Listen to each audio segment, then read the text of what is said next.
want to say thank you to everybody who decided to watch this video. I want to send a special shout out to my patrons and Twitch subscribers. You guys help me make this channel better. And I want to say, enjoy the show.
What kind of stuff are they giving you the most trouble about in terms of censorship? Nudity or like lying? waking up. Just getting out of bed in the morning? They just have it in their minds that they want to hire somebody, but they don't want any communication made. You know, they want to like make you into something. I don't know. It's like, I guess it goes into white homes. They're worried about that a lot. What do they? Yeah, you know, it's funny. Gwen Barrett, our associate producer, or sometime producer, is black. You know, and Carmen Matias is You Hispanic. have to be colored to be on television. You can't, Yeah, colored. Yes, you can't be black. You have to have a little colored in there. Just a taste. Tad. Yeah, just to keep it interesting for America. Yeah. Well, she said, we were talking about your humor, that your humor offends white people, and I'm not that easily offended. Like, I'm not coming from a spot where Richard Pryor is going to offend me. I think you have humor that makes us see a lot of the truth and laugh at things we wouldn't normally laugh at. I think that's part of what you're doing.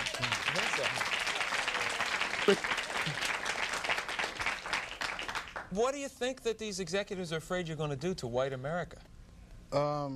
Probably stop some racism. Stop racism.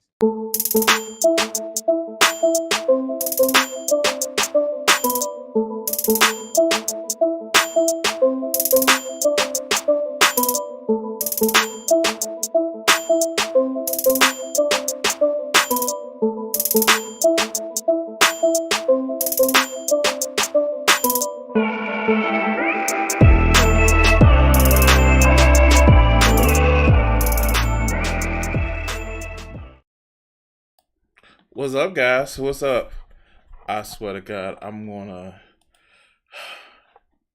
You know, you get a little frustrated with bots and shit, and I don't understand. Like, as soon as I log in, as soon as I start the stream, these motherfucker bots come in and literally try to like start this shit. What's up, guys? I'm here. Yeah. I want to say thank you guys for joining the stream. I know I tried to stream yesterday, and I'm gonna actually pick up some of those videos. All right, good. Thank you, man. Thank you. I know I picked up I'm gonna try to pick up that video that I started yesterday. And yeah. Let's turn on some nice ass music. And what's up, people? How's everybody doing? And I'm gonna actually take the time to say this, and I want to actually thank our sponsors, HelloFresh.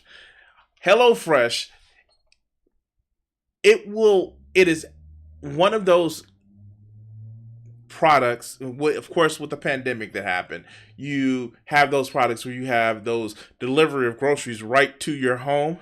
And you got to remember with HelloFresh, if you have kids, it has a HelloFresh line of kid-friendly recipes, is a picky eater proof, perfect for busy families looking to try something new for the new year that's coming up. And HelloFresh offers veggie, pescatarian, and fit and wholesome meals to make it easy for you to stick to your goals. HelloFresh cuts down on your food waste by at least 23% compared to grocery shopping, according to HelloFresh Global Food Waste Study. Especially when it comes to the dog days of winter. How many of us would rather have our food delivered to us? So, I want to just take the time to thank our sponsor, HelloFresh. And if you want to help support the channel, help support the channel a little bit, you can actually go to use my link in the description for HelloFresh using the code POGHF14996. Thank you, Vegeta, for messing me up. But no, thank you guys, and we're gonna get to some art and some drawing and some art and some drawing and all that other good shit. I first want to say thank you guys. I actually planned the Sunday stream, and I want to actually take the time to show you guys some things, some stuff and things and stuff. All right, I'm going to actually show you guys this. Hold on, let me pull this down. Hold on, because I want to actually make sure that this is actually good.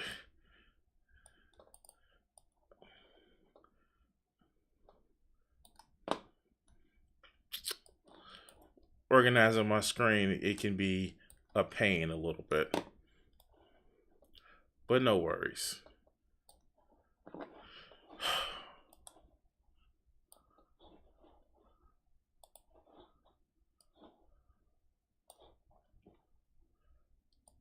All right, there we go. Got it kind of like where I want it. I'm actually going to be drawing something. So, I'm gonna need y'all not to like make fun of me, the fact that what I like to draw and what I like to draw. But if you on this channel and you see me draw, you know what I like to draw. You know what I'm about. And let's just take that off for a second. I want to see, and I need you guys to let me know because I have the art on a kind of a fucked up ass screen. Yeah. Let me just kind of like.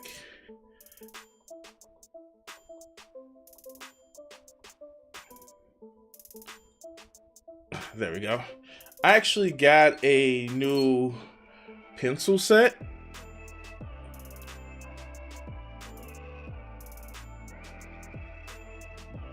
I got a new pencil set. So I've already filled the lead up. This was actually pretty cheap on Amazon for it to be mechanical pencils.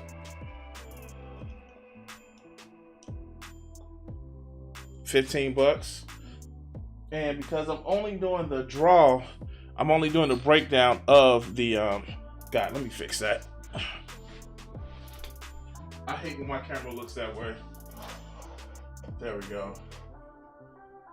At least I ruined the picture, right? I have at least, I want to see how it works and how it feels in my fingers.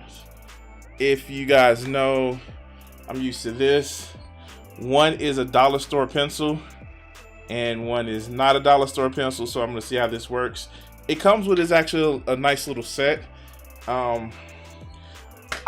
Usually this is 0.75 millimeters. I went with the 0.55 millimeters. So you guys can actually see when a 0.55 refillable. It's got about 6 cases of refillable. It's got the erasers that come in the tip, but it's also got, this is what I love. I love high polymer white erasers. These actually erase fully, and in case you lose one pen, you already got 2 more. So I decided that I wanted to get it just to see how it works out. Of course, I have my trusty dusty eraser. And yeah. And seeing that I am currently cooking some greens. Oh yeah, I'm gonna be here for a while. Because I like to slow cook my greens. Not in an actual slow cooker, but I actually do enjoy slow cooking my greens a lot. And so you'll see me cooking greens for like a few hours on a very, very low heat.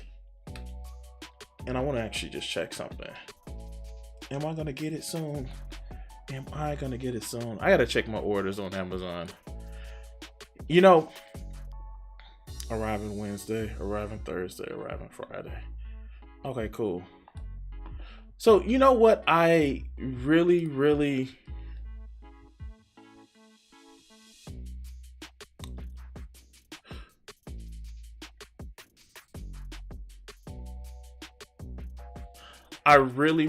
just,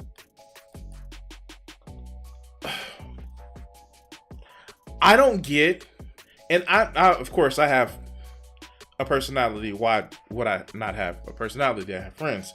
I actually have friends that actually enjoy speaking with me and talk with me. You know, weird, right? And I have some friends that kind of want to sleep with me. A lot. Or like receiving orgasms from me. I don't know how you want to put it. But I don't understand how people can just sit online all day and not do anything but just sit back and talk to people. That's always been weird for me. One, because I'm not as braggadocious as I may seem on the stream, but I am involved in a lot of different things. But I can never just understand how people can just be like, oh yeah, I'm streaming about nothing.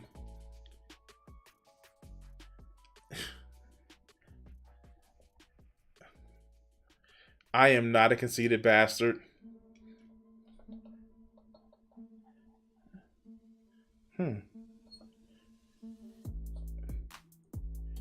Let's do some just some test draws.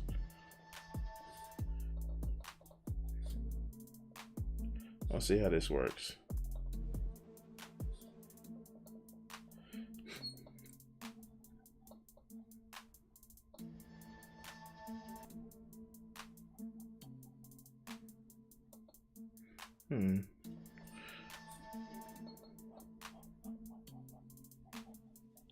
This actually doesn't feel bad. I don't have to. One of the things that I've been learning not to do is press down so much.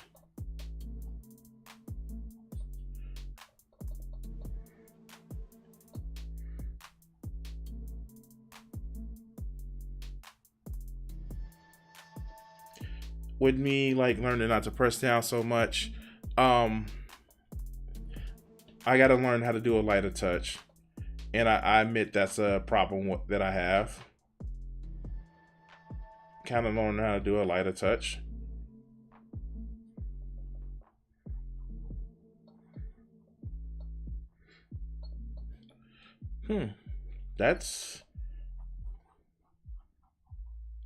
This is actually pretty cathartic. I'm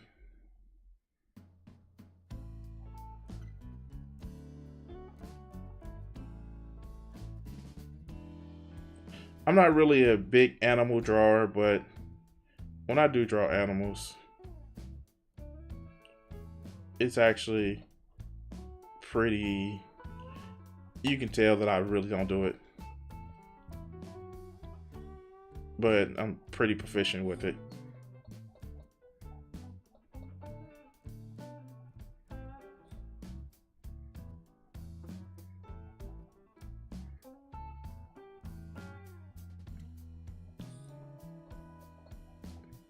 I don't know if I'm drawing a cat or a dog.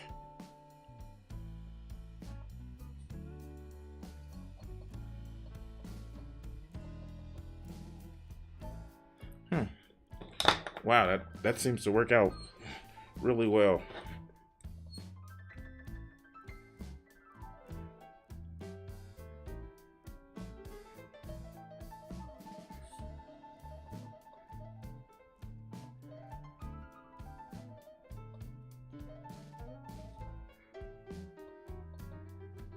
This is just me warming up. Yeah, this is me warming up.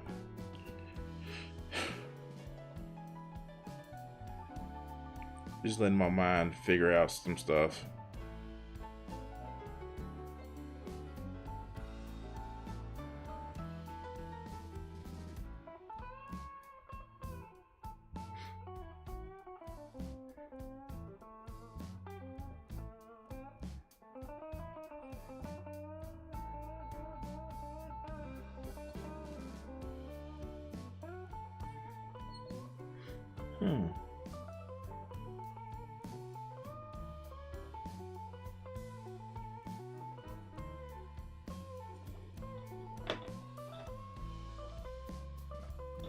Let me just try to get more in the outline.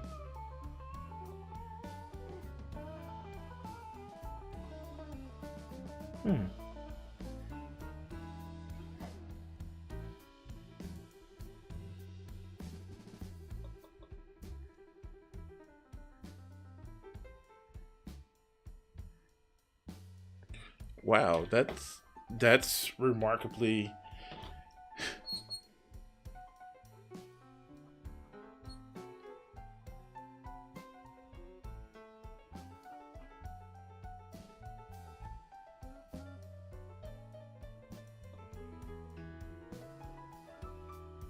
Those of you guys who have animals, does this look like an animal that you would have?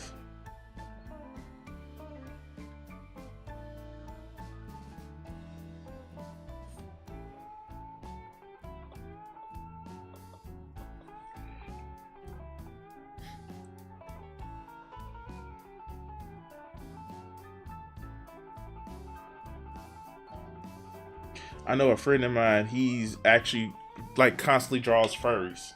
And I don't mean that as like an insult. No, he actually hits animomorphic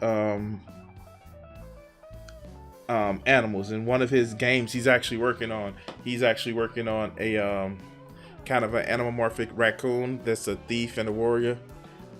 That's actually pretty I actually think that it's pretty well done for him.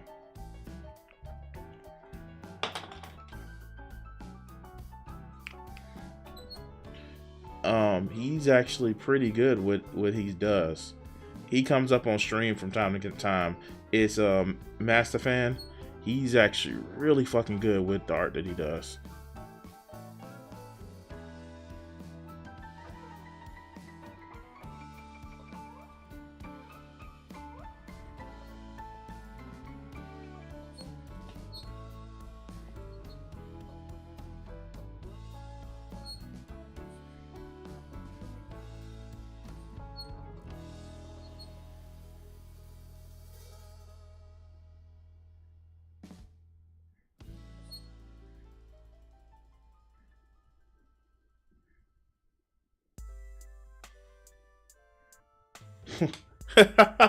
What? Oh, wow. I did not expect this to just be like this little practice exercise to just turn out like this.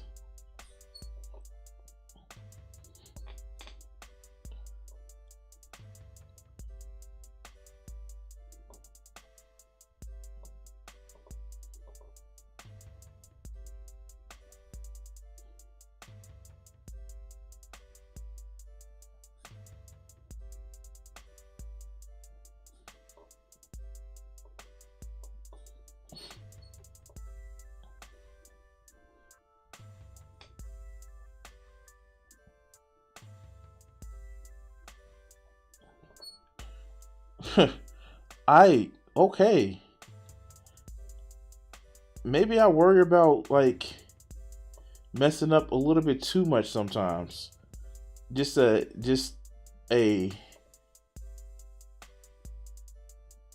simple little exercise of just like, hey, let's see what I can do within like 10 minutes. Maybe I worry about messing up too much. It's not perfect, but it still works for me.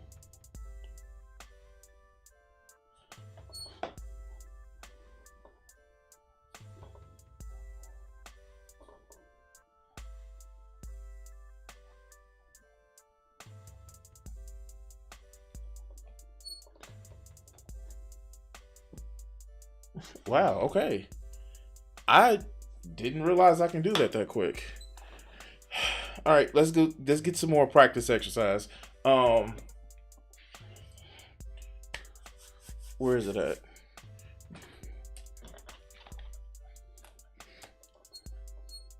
I'm gonna get to the politicking guys in a minute.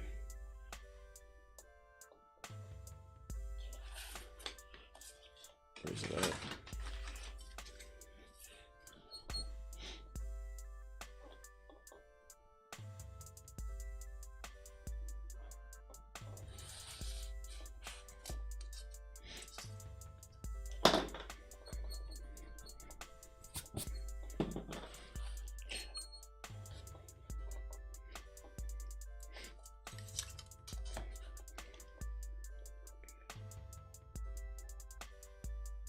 Kind of want to work on something that I definitely know I need to work on, that I haven't been working on as well. Practice drawing and perspective drawing. Now, I know you're probably thinking like, why am I doing perspective drawing when I'm supposed to be streaming? Again, this is like a little practice before I start streaming. So I'm going to actually put my perspective right here, and we're going to actually just work on perspective drawing. And why don't we start off like this? All right, so by the way, here, let me see, where is,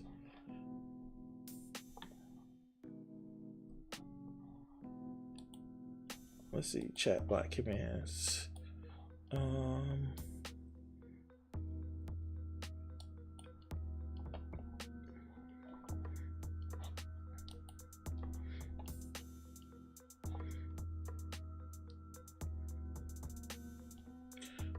All right.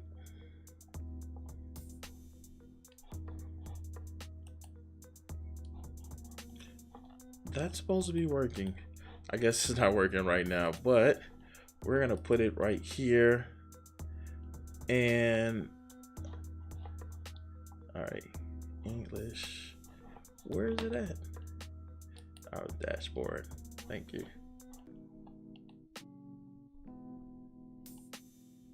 And we're gonna do this. Here we go.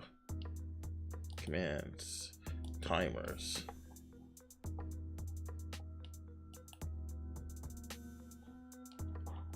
You know what? I did it what I was supposed to do. All right, so let's actually get to the video, and we're gonna actually start right here. So,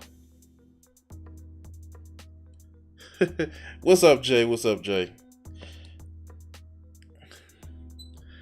All right, so we're gonna get to this video, and I tried to do it yesterday, but let's go. So, if you guys were on the stream yesterday, I did this and it kind of like died on me, but we got it going again. And here we are talking about just pearly things. I know.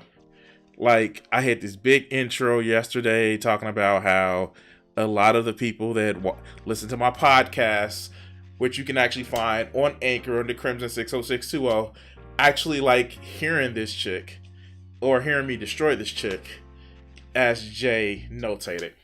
And so we're about to actually destroy the shit out of her again, like I planned on yesterday. And what is she talking about?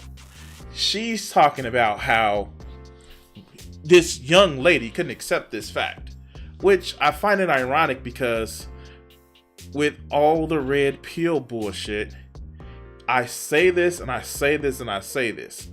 Red pill, the whole thing of red pill, the manosphere, they actually hate men.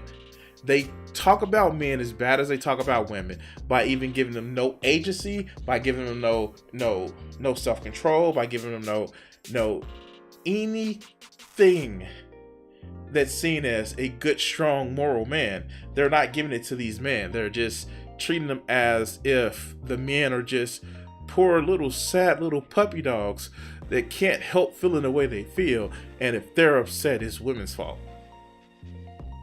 So let's hear how Pearl is trying to convince this girl that she just couldn't understand facts. Let's go. 6'2". I mean, ideally, yeah. that would be great. Okay. So that's. I want to feel small. No, that's. I'm not. That's okay. I'm tall too. I want a tall man too. Yeah, we all. Yeah. Yeah. It's ironic that I don't know, and I've said this, and I've actually said this recently where I was in drag stream. I don't understand the concept of needing to. I can understand how you want to be safe with somebody. I can understand the need of feeling secure, accepted, and even desired by somebody. But feeling as if somebody is, I'm small to somebody, I never, ever want to teach my daughter that you need to feel small to somebody. Call me creating another feminist if you want to. But I never want my daughter to feel like, oh, yeah, I need to be protected by a man. I want her to feel that she needs to be protected, but never that she should give up her agency in somebody, in herself, just so somebody can actually feel good about, oh, I'm a man and I'm protecting my woman. Motherfucker, first of all, a person is their own person. But a lot of these guys, they don't understand that. They just think, no, I need to protect something so I can feel good about myself. Personally, I think you should teach your children how to these hands are rated E for everyone. Exactly. Let's go.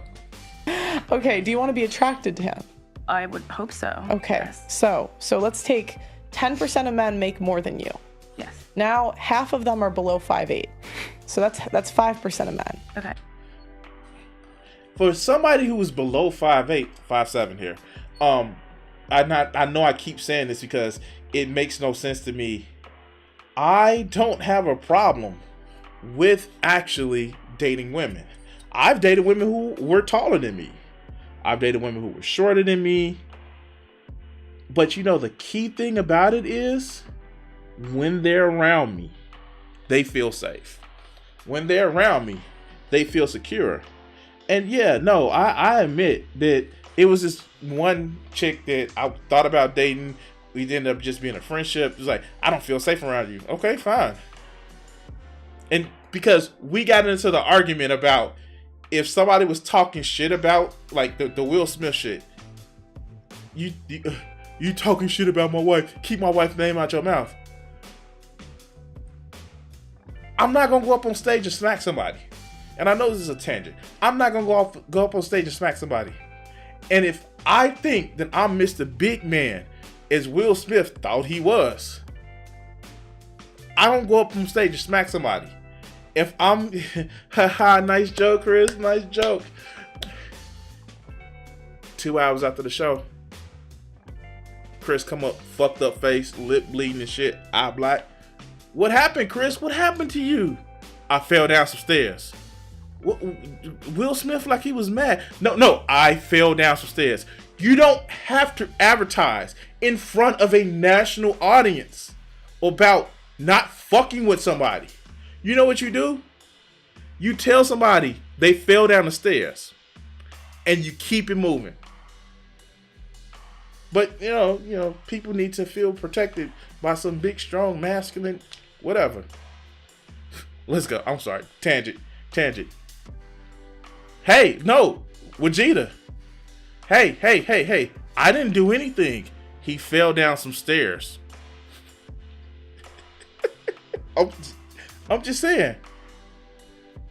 Yeah, no, I didn't do anything. And I'm just going to the point, if it was so upsetting that I had to do physical violence, I didn't do anything. Or I can just laugh the shit off and just be like, oh well. I'm making $20,000. I'm making $20 million a film. What are you making, Chris? You making your little $5. People like me better. And I know that's a logical fallacy. I get it. But like,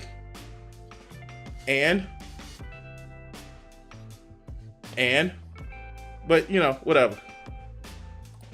Now you're at 5%. Now you want to be attracted to him. Let's say half of them are ugly. That's 2% of guys. And you have to compete, and you might have to share.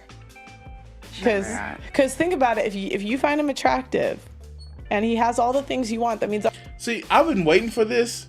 And I know I said this yesterday, but I've been waiting for this. It's the point where a lot of these manosphere motherfuckers actually try to get to where, oh, it's fine to have more than one woman. It's actually beneficial for you women to let men have more than one woman because reasons. And all the good men are taken, and not, hey, monogamy may not be my thing. If you're happy with it, it's cool. We can actually talk about it. If you're cool with it, we can have fun. If you don't, then that's fine. That's your choice. But no, you don't want to be lonely. You don't want to be lonely. You don't want to be lonely at 35. You don't want to be lonely at 40. So you better let me sleep with as many women as I can, even though most of these guys wouldn't be able to sleep with any women because of their attitude. But I know I mentioned this in the last time, and this is pretty much how far I got before. When you actually think about it, a friend of mine said that most societies, most men didn't have sexual partners. And when you think about it, like, yeah, that's how a lot of societies were run in most patriarchal societies, even though it wasn't always true. But even piece of shit guys, they still were able to get women. Like, the morality of prostitutes weren't as looked down on as they are in some cases now. Like, and to tell you the truth, when it comes through the concept of straight and gay and all of that, that's also kind of a new thing. But a lot of people, you tell them that, they ready to just like, no. Like, you hear all the people that's talking about God of War being too woke. By the way, that's actually turned out to be a very funny like topic in the videos that I'm watching, and you just see like a lot of these guys like, no, Kratos was beat this person and beat that person. How could a woman be equal to him, even though she's like equal to him? Like, and you look at tradition or past the classical look of shit, and you just see that our modern conception of what we think strength or what we think masculinity is just that, just modern, and it changes all the time, and it's just funny. And here I am off on another fucking tangent. Other women want him. That means every girl in this room probably wants him. That doesn't mean you have to share. It means you might. It means he has but the this option. is, but this is like. I think some of this stuff, like, you ever think that some of this stuff Pearl is trying to say is stuff that a guy told her, specifically her guy told her, and she's like just trying to deal with it because, you know, she's Pearl and she's stupid and she looks like a Wish version of Deborah Ann Wall. I'm sorry, I'm never gonna let that shit go. She looks like a Wish version of Deborah Ann Wall. But let's go. It's options. That still doesn't mean that you have to. Okay. So do I. And I'll give you an example. So my dad is a top 1% earner, 0.5%. I grew up in these families, or in that family. My dad didn't cheat. What? Pearl's a spoiled rich kid. No, you couldn't convince me that she's a spoiled rich kid. No. That she was able to move across the Atlantic to follow her red pill dream. No, she's not a spoiled rich kid. No, why would she be a? Okay, I'm being an asshole. All right, let's go. But my mom got him when he was broke. So if you want to get him on that level, he's probably gonna cheat. You didn't help build it. Like, you didn't help him get there. Why do you want to think like this? Like, why? It's not that I want to think. I don't. Like, again, chick is calling her out, and it's actually pretty funny. It is hilarious that this chick is calling her out, and she thought she was gonna be, and like, I get it. Like, in people like Pearl rely on the power of being an editor. She relies on this. Like, she couldn't do this live stream and not look like shit. Like, just like Fresh and Fit. Like, if they don't exactly vet who they bring on their show, they it just makes them look like trash. And I'm sorry, like, this shit is funny. This shit is funny because she's trying to convince this woman that, no, you should allow men to cheat. If they're the top 1%, then you should allow them to cheat because of reasons. Well, let's go. Okay, Why would you say something like that? It's just because, okay. But like, people, like, whether or not someone's gonna cheat on their partner has nothing to do with the amount of money that they make. It has everything to do with their character. Exactly. All right, you can point to Elon Musk, who's a piece of shit. Hello, Elon and Twitter and Elon Musk and his Elon Musk fans. Of course, he's a piece of shit. You can point to people like Bill Gates, who, along with Elon Musk, fly on the Lolita Express a lot. You can point to Jeff Bezos. These are people who are pieces of shit. Or you can point to people like Warren Buffett, who hasn't had any reported big things about cheating on his wife. He's a billionaire, and he's kind of like, it's still immoral to be a billionaire, but he has it on the sense of just like, yeah, like, I don't need to flaunt my money like this, and why not just give it to somebody that's gonna give it away anyway? Why not? So you can have those shit. It doesn't matter if you're rich or if you're poor. You can still be the cheater. But let's go. Okay, if someone, I just think men are men, and it's easy to say, like, let's take Tiger Woods. And this is what I'm talking about right here. This is just like, no, man, just gonna be trash. This is why I hate red pill shit. Because if you're watching this and you're a red pill guy, or you believe that the red pill is telling truths, they think you're stupid. They think that you're uncontrollable. They think that you have no standards. And they think that if you aren't the best of the best of the best, then you're trash and you deserve to lay down and die. I don't think that of you guys. I think that you're angry. I think that you're lonely. And I think that it is a problem that affects not just men, but women too. I think that if you're a red pill guy that's watching this, that it's okay to be upset that you're lonely. But when you're angry at everybody else that you're lonely, that's a problem. But let's let this go on. Woods. It's easy to say like, why did Tiger Woods cheat? But most men don't have a bus full of models waiting for them. And I think most men, even good, great men with character, if they are in a position where women are standing at the finish line begging to have sex with them, they might do it. And mind you, she's dating somebody who is popular. She's dating somebody who is infamous or famous. She's dating this. So what is this saying about her relationship? What is it saying about her relationship? What does it say about how she feels about her relationship that she thinks is okay that a guy cheats? I don't know. I don't get it. I don't know.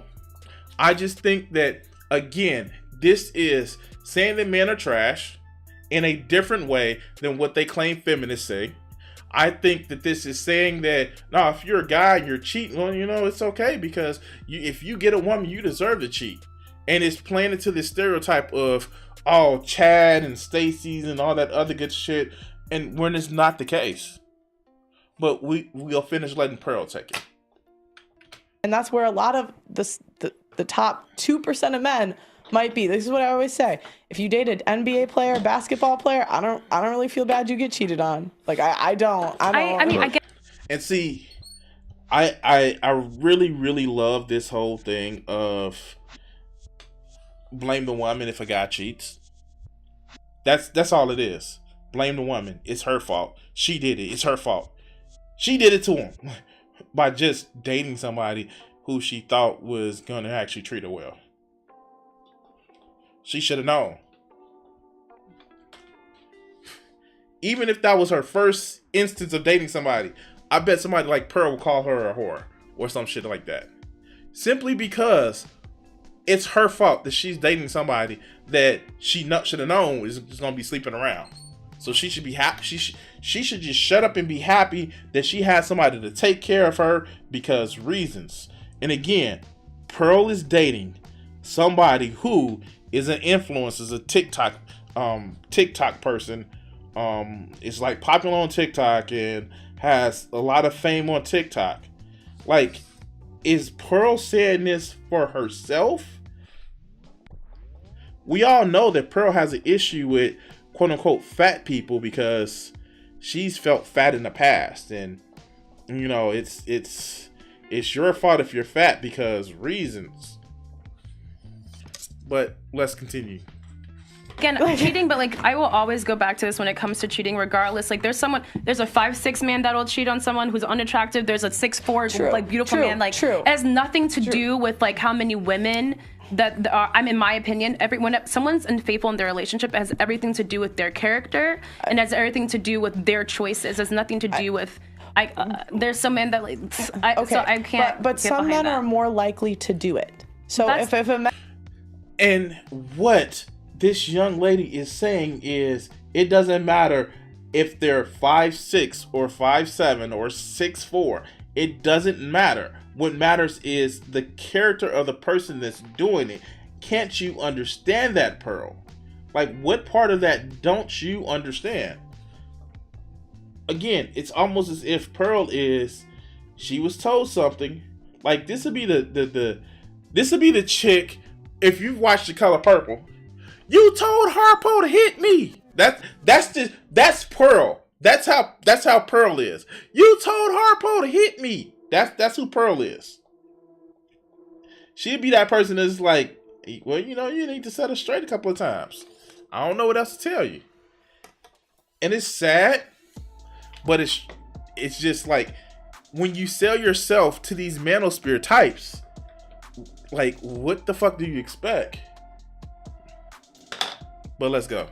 So then this is my point. So now you want a top 2% guy that also won't cheat on you. This is a unicorn. I mean, like this isn't. And so even you're. So you hear the motherfucking jackals in the back, right? You hear the guys in the back where they just like, yeah, if I was the top 2 man, I wouldn't cheat. I'd cheat on my woman too. Yeah, motherfucker, but you not one. You are here on this fucking channel thinking that you the shit because you got chosen to be on a live stream. And yeah, that's a thing that happened. And I'm just practicing this, guys, but this is I don't know. It's something I learned in like second grade, like basis for art, that I just think that I need to practice every now and again. You're a nice woman, right? You're pleasant, right? And I don't think you're asking these men to spend crazy amounts of money on you, but you're still a normal girl that's asking for a top 1% man. She's not. You came up with that top 1%. You came up with the top 1%. Most people, if they're real with themselves, if they are understanding with themselves, and if they're fucking mature, what they would do is say like, this person, he may not be 6'4". He may only have an 11-inch penis when other people only have, when this one guy may have 30. Oh yeah, am I the only one with 11-inch penis? Okay, I'm sorry, but that 11-inch penis gets me going for like 3 hours on it. Okay, I'm sorry, but a lot of people, they don't sit back and say like, unless you are an Instagram influencer, a TikTok bullshit artist, then I'm not gonna date you. They think he treats me nice, he respects me, and I really like spending time with him. That's what happens. I know, like, it's weird. It's like people actually like spending time with people that treat them halfway decent. And it's not about spending a lot of money. It's not about saying, oh, I need to make sure that you can handle our reproductive kids, even if I don't want kids right now. I need you to make sure you can handle the 6 kids that you're gonna knock me up with. Like, the fuck? Like, I don't know why Pearl is going down this road, but let's see what she says. And this is kind of like encompassing the problem. Okay, and again, I understand when you break it down in that way, yes, like I can understand like your line of logic, but again, I'm gonna push back and say like all the same thing is inverse. Like for my partner, wherever he is in this world, like all those things, like I'm going to fit all those like boxes like that are against him as well. Like there's someone like and again, like maybe I am being delusional, like, and that's fine because like I'm happy to be. No, baby girl, you're not being delusional. You look really sexy. Yeah, I'm gonna say it like this. She looks really sexy. Her plump ass cheeks and her thick ass thighs.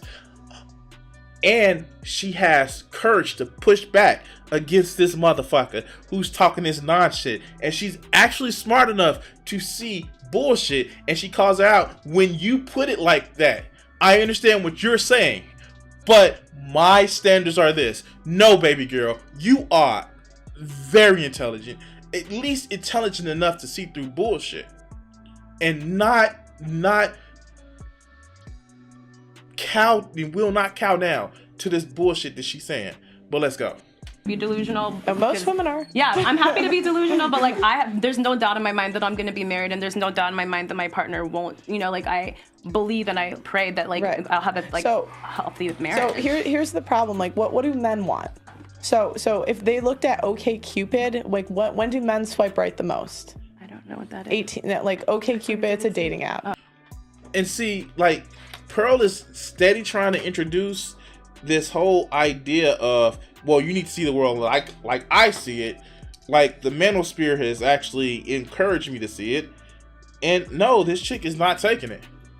And look, I built a house. This is like practice shit. Let's go. It's a dating app. Men swipe right the most on women that are 18. I know that ain't fun. and it slowly goes. So men like youth. They like purity. Insecure men like youth. Insecure men like purity. I'm sorry. I need to date a woman that knows her way around a dick. I need to date a woman that knows her way around her own pleasure. I need to date a woman that knows enough about the world to not let my grand personality to influence her. I need to date a woman that I just can't, by the sheer dominance of who I am, press over her. And it's not because, I'm a big dick, swinging, big energy. Like, no. I know how I am. I know that I can be encompassing. I know and that's just not just me. If you are somebody who is outgoing, somebody who has a bombastic personality, be it in public or in private, if you know that you are a force of will, you don't want somebody that you can tell what to do. I'm sorry, you don't want that. You want somebody that's strong enough to actually be secure in who they are and not do shit just to please you. Because that's what they think they need to do to survive. Now, you should date somebody who wants to do things to please you because they enjoy your company and you do things to please them. But you should never take the time to say like, oh, I just want somebody to fulfill every one of my whims. Because it's weird and immature. And it's quite telling that you don't believe in yourself. Because if you need to be with somebody that's that weak that you can just run over, then what does that say about your strength?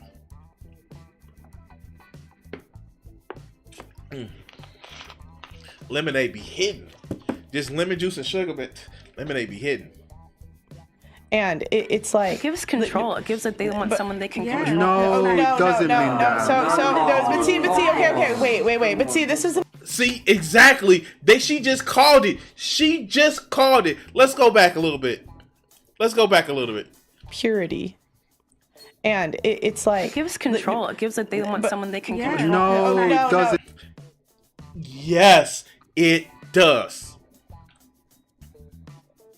Dude in the back laughing. Dude, like, I know I'm pointing to the wrong way because but dude in the back laughing like, no, it doesn't. Yes, it does, motherfucker. Because you want somebody young, dumb, and somebody you can control. That's why you get motherfuckers like Matt Walsh who be like, no, it's okay if it's not about teenage pregnancy, it's about teenage marriage. Like, yeah, exactly. But see, okay, wait. But see, this is an example. We remember we said, who are these women that are shaming these men? When men say they don't want a girl that slept around, you say, oh. Thank you, man. Thank you. Oh, it's because they want to control them. But that's no, not that's true. not what I'm saying. But like, there are 40-year-olds who are swiping on 18-year-olds. Yeah. Like, I didn't say how old. I didn't or say. it's like the aggressive. Like, I mean, like if you're saying, okay, most men, so like men that are on dating apps, let's say they're between like 25 and 45, or like in their mid 30s, like swiping on 18-year-olds. That girl doesn't have. She has no life experience. Exactly. She is calling this bullshit out. I've been good, Panda. I've been good. Dude, we have to start a game sometime, man. We have to do a game. I know I do heavy topics, and I'm trying to get out of the heavy topics like I have been doing. Thank you for showing up, man. I appreciate it. I know sometimes you lurk, and I appreciate that. But, like, I need to be pulled away from this shit sometimes because, like, this shit right here, when you get all of these people that are so fucking insecure, they have no friends and they just want to control somebody. She said, if you're between 30 and 40 and you swiping on 18-year-olds, that's just saying that you want somebody to depend on you and tell you and ask you what to do, and so you control.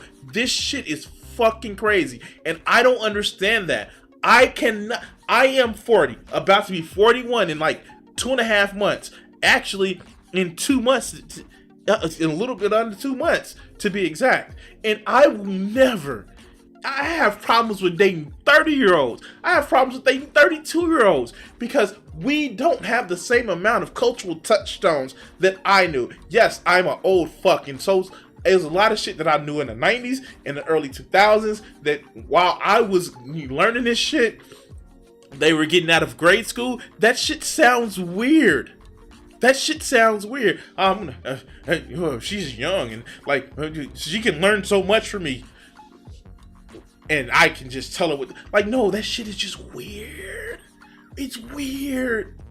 And you have these fuckers like, oh no, that's just the way things are. It's okay because we desire young women and innocent. Like, no, it's about control. It's about control. I can tell you this, it's about control. And as somebody who literally has, one, I have a 15-year-old daughter. If a 40-year-old man came after her, one, again, she's gonna be asking me, what do we do with this body? Because she's not gonna have it. Secondly, it's weird. I literally have friends who are just like, yeah, no, older guys try to tell you what to do. It is fucking weird. And it's only because they think that they can't do any better, or they can't deal with women their own age. Oh, she's had this, she's had this. Oh, you mean she's had better dick than you? Oh, too bad. You can't just rely on the sex that you give her.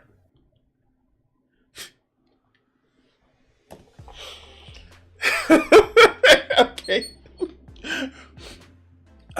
I'm not gonna lie. Yeah, I've been a fan of older women too. I'm not gonna lie. Fuck. Although I will say that's actually changed in the last few years. And the reason why, and this is gonna sound really bad, because older women in my category tend to slow down more. I'm talking about like 10 or 15 years older than me. Older women that are 10 or 15 years older than me, they tend to have slowed down more because I'm 40, and that leads me into like the people that's in their 50s. I can't do that. But like, yeah, I date a 47, 48-year-old. Fuck that. Like, yeah. They kids grown too? Oh, we about to have some fun. Walk around the house playing naked tag. I'm sorry. Okay. All right, let's go. Wait. I think okay. But the point, that's not the point I'm making. The point is that men are attracted to youth and purity, and the problem is and beauty, right? And like thinner women or curvy, slim, Pearl, god damn it, I hate this chick. Like, not in the sense of like I really despise her. It's just like she doesn't get it. She like, the people that she's around are just trash. But let's go. And so the point is, there's a million women that are pretty and youthful. There's a new girl turning, it doesn't have to be 18, let's give 22 every day. Okay, I feel more comfortable with 22. Yeah, we can, there's some studies that have said 21, 22. I'm just giving you one that kind of shows the extreme. And so the point I'm making is there's a lot of women that want the top 1% of men, and like that. Okay, like, this is what I don't get about people like Pearl. It's that they shit on the women that want the top 1% of men, but they never say shit about the guys who want the top 1% of women. I just don't get that part. I just don't get that part. But yeah, let's go. That's why most women are going to be single and childless, is because we all want the same guys.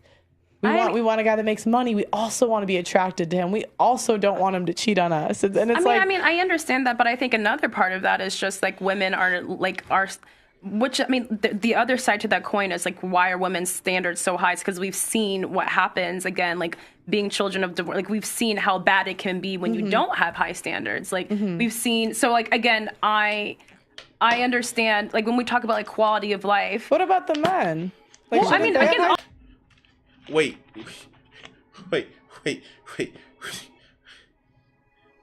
Yeah, of course.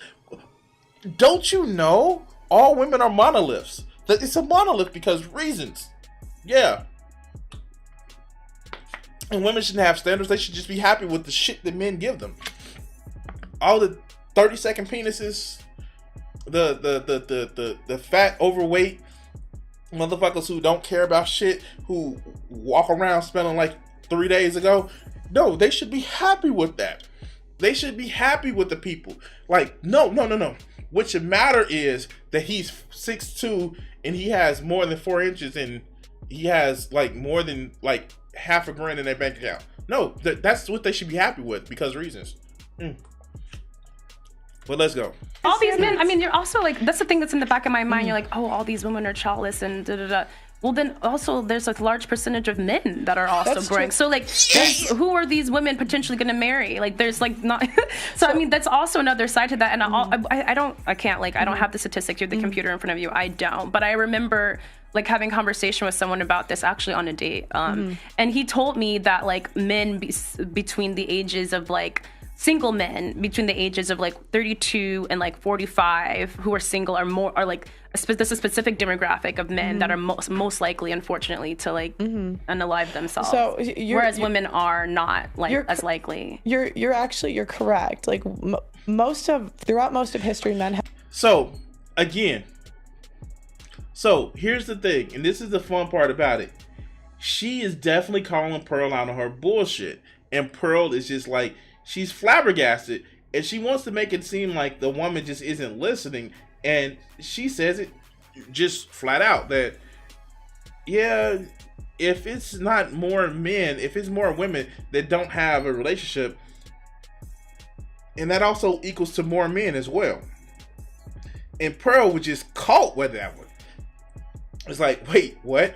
You mean that men have just as much power as women as deciding who they're going to date, but they choose not to express it because reasons?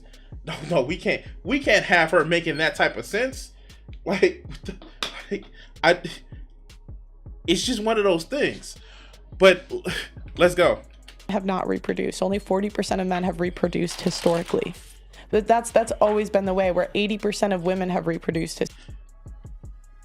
Pearl, that's because they used to send men to war. And ironically enough, there are a lot of things that go into that statistic.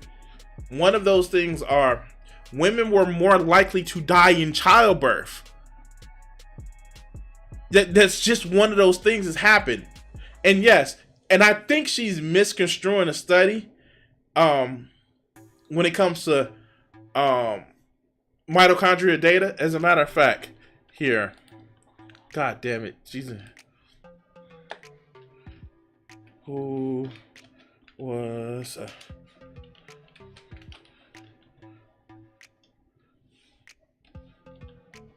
most likely to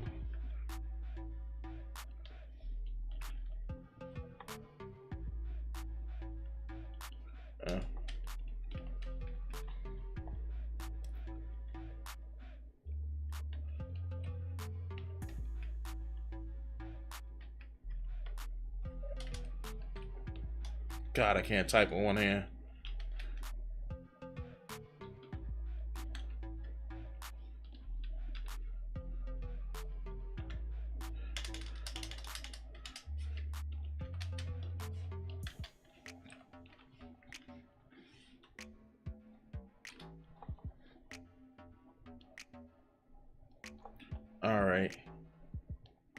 All right, so let's choose this. A new study shows that more women have contributed to the human gene pool. That's where they're going. Because it's not like, and I knew they were basing this off of mitochondria tracing of DNA. Whereas mitochondria tracing of DNA is more prevalent in women because the mitochondria DNA in men, which is found in sperm cells, burn off quicker.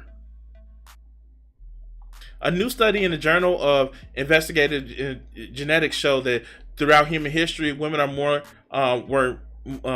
were reproducing more than men. The study examined the DNA samples of people from around the world, looking at the mitochondria DNA, like I thought, passed down through the female line, and at the Y chromosome passed through the male line. Researchers found that historically more women and then men were reproducing potentially as a result of polygamy. Or polygamy, which one man is married to multiple women, warlords basically. But also it shows geological factors as life science reports.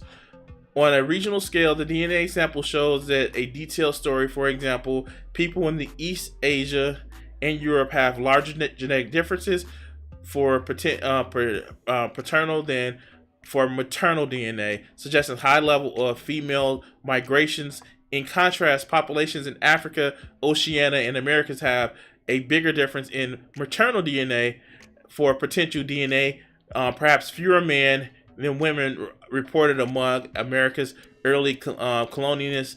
Researchers say that they saw a higher amount of mitochondrial DNA commercial diversity. Mitochondrial DNA is useful for all sorts of historical explorations, as it also has recently been one of the key components in identification of Richard III, whose body was found in a parking lot. Damn, you're a king and your body was found in the parking lot. So a lot of things can actually be determined from this study. One, it's not that women had more choice in who they were sleeping with. No, they were just captured by men, warlords. Or here's the thing, that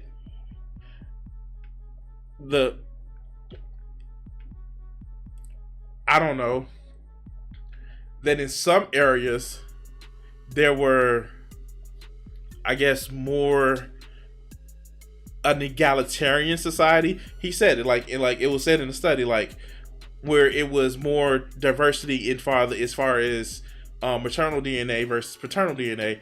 Yeah, we know in a lot of the Americas they had a more egalitarian society, so it kind of balanced out. And the whole thing of men went to war or hunted and women stayed with the kids to protect the kids. Not in the sense of they couldn't fight in a lot of these egalitarian societies. Like, no, the men went out and defended the outside, and the women stayed and defended the inside. You know, almost as if they had equal duties to protecting shit. But you know, never mind. Let's go. Historically, or 80 to 90%, depends on who you look at. So it's odd now that 50% of women will not reproduce. And you said, what will that mean for relationships moving forward? As women raise their standards, it just means we're sharing guys. How do relationships? No, think about it. I mean, you've probably been a side chick at some point. Fact. And see, like, look at her. She's like, why is she steady trying to down this chick? Because she's calling her out. That's why she's steady trying to down the chick. It's all about just calling this out. Pearl, were you a side chick? Pearl? Like, all of these contentions that Pearl is actually throwing out there, is it because she feels that way? Is it because of what she's been told or what she's been raised? Oh, she knows her daddy was the top 1%, but her daddy didn't cheat.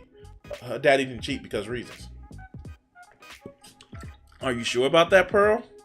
How do and I know this is crazy, but I'm gonna explain it, okay? Right. How do relationships start? Sex or a relationship? What usually comes first? How about both?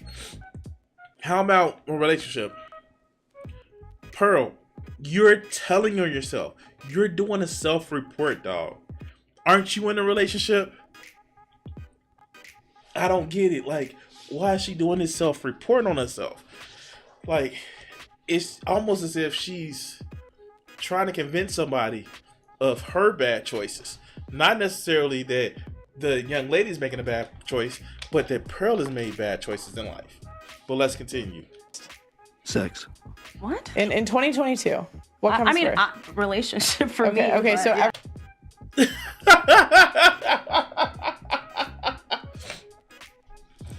This is like, Pearl, I don't have to do shit. This young lady is actually doing it for me.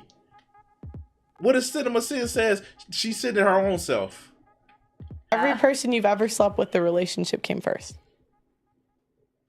Wait. Look. Watch. Didn't you just see that? That was a moving of the goalposts. Because how do relationships start? Let's go. Okay, But, so yeah. every person you've ever slept with, the relationship came first. Define relationship. Like we got to Not we got to meet each other. not a so you. See, this is the shit that I'm talking about. Pearl is trying her best to lay down her own like hypothesis and not looking at anything at what needs to be said or what is done with what this young lady says. She is literally not talking about the problem that the young lady is bringing up. Usually, Like and this situationship is, or like this is you're my boyfriend. No, a boyfriend girlfriend. I would say it's like 50-50. Okay, so in the situationships, did you address her point? You didn't address a point, Pearl. You did not address a point. You're going to what makes you look good in what you're saying. But let's continue. typically that's a man you find attractive, right? Yeah. So that means other women find him attractive. So you're probably not the only one he's sleeping with. So you kind of start as a side chick, and if you do good, you might get promoted to girlfriend. Is that how you think? She called her out. I was about to say, is that how she thinks? But she called her out. She's like, Pearl, who hurt you? Who hurt you, Pearl? It's Vegeta, you wanna see her facts? You wanna see her source? My source is that I made it the fuck up. That's her source, dog. Her source is she made it the fuck up.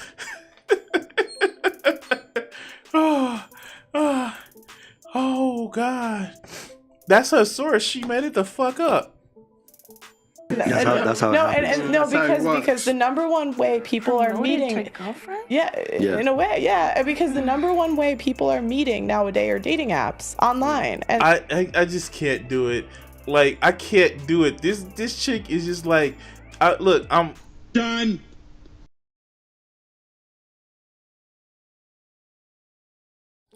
this chick is just like really just like letting it into her ass, and I'm just like, wow, Pearl, that's you don't understand how bad you look with this shit. You look really bad, and I just don't know what to say, Pearl. Pearl, you look really bad. You look bad that this chick is just like letting you go all up on your show, and maybe it's just me. Maybe it's just me. But I wouldn't put up with that shit on my show. I wouldn't put up with that shit on my show. But you know, maybe it's just me. Maybe, you know, Pearl thinks she got her. Maybe she thinks like, man, I personally wouldn't put up with it. But, you know, that's just me. But anyway, I'm going to cut this video here. I didn't even get halfway through that video, and the chick just steady roasting us like, what did you think? What are you saying that? Like, she's just roasting the shit out of her, and Pearl must feel like shit because, like, man, like, she's not listening to me because my boyfriend told me this, and now I have to tell everybody this because reasons. And, like, this face says it all. Look. This face says it all. Look at it. Like, oh, I need to get that face.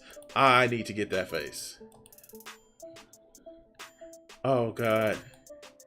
I need to get that face, because that face says it all. Just like... But that's what I was told. And yes, Vegeta, this is the picture I'm capping. I'm getting for the thumbnail, so you won't like. Yeah, sure, let's go. But yeah, no, like, share, subscribe, and all the other good shit. I'm gonna cut this video segment here, but we're gonna keep the drawing. We're gonna keep the stream going, but we're just gonna cut this segment here. I just can't. Like, look at that shit. Look at that shit, man. Like, oh my God, Pearl, who hurt you? and again. Oh God, Pearl, who hurt you? Oh wow, I just can't. And to have somebody on your show roasting you like that,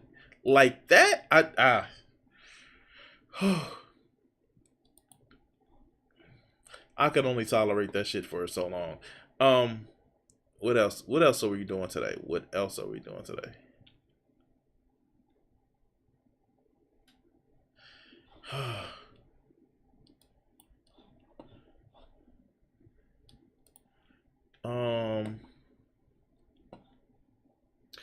I'm gonna go to some of my other videos, on some of my response videos. I have actually shared my list of videos that I've actually shared my list of videos with people who I just shared my list of people of with like my response videos, and it's interesting because me sharing my videos, they realize some of the crazy shit that I respond to, and there have been people that's just like, dude, you do a lot of manosphere shit. Like, how do you tolerate that shit? Or how could you deal with it? It's like, nah, I do it in pieces, or I have to do other shit. And I realized something, that I watch a video. I can't watch a video on this shit and not respond to the shit. Guys, you saw me respond to that whole, oh my God, that video last week where I did a 5-hour stream. A 5-hour stream. Was it 5 hours? I may be hyping it up a little bit too much. Content.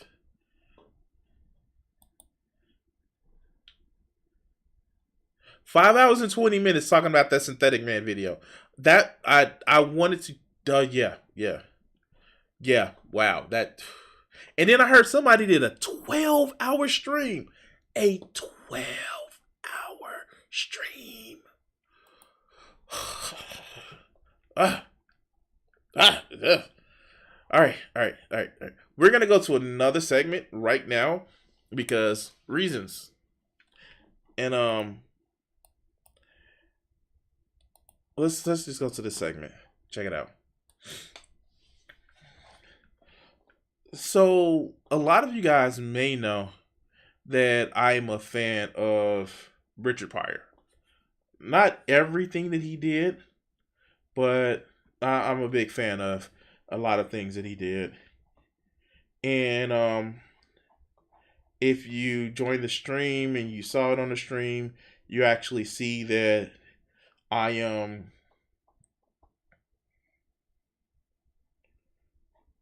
opened the stream with a Richard Pryor clip, and it's actually pretty. It's pretty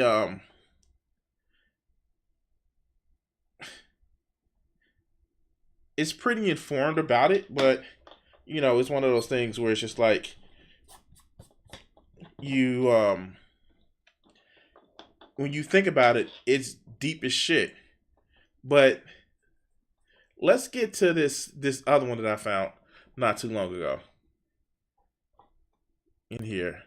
Let's go ahead and start it up. And we can actually just review it. I saw some of it, but I didn't see all of it. But let's just review it and see Richard Pryor on people trying to sound black. Yeah, I know. This is from the Dick Cavett show, one of those shows in the 70s. And let's go. Speed it up a little bit.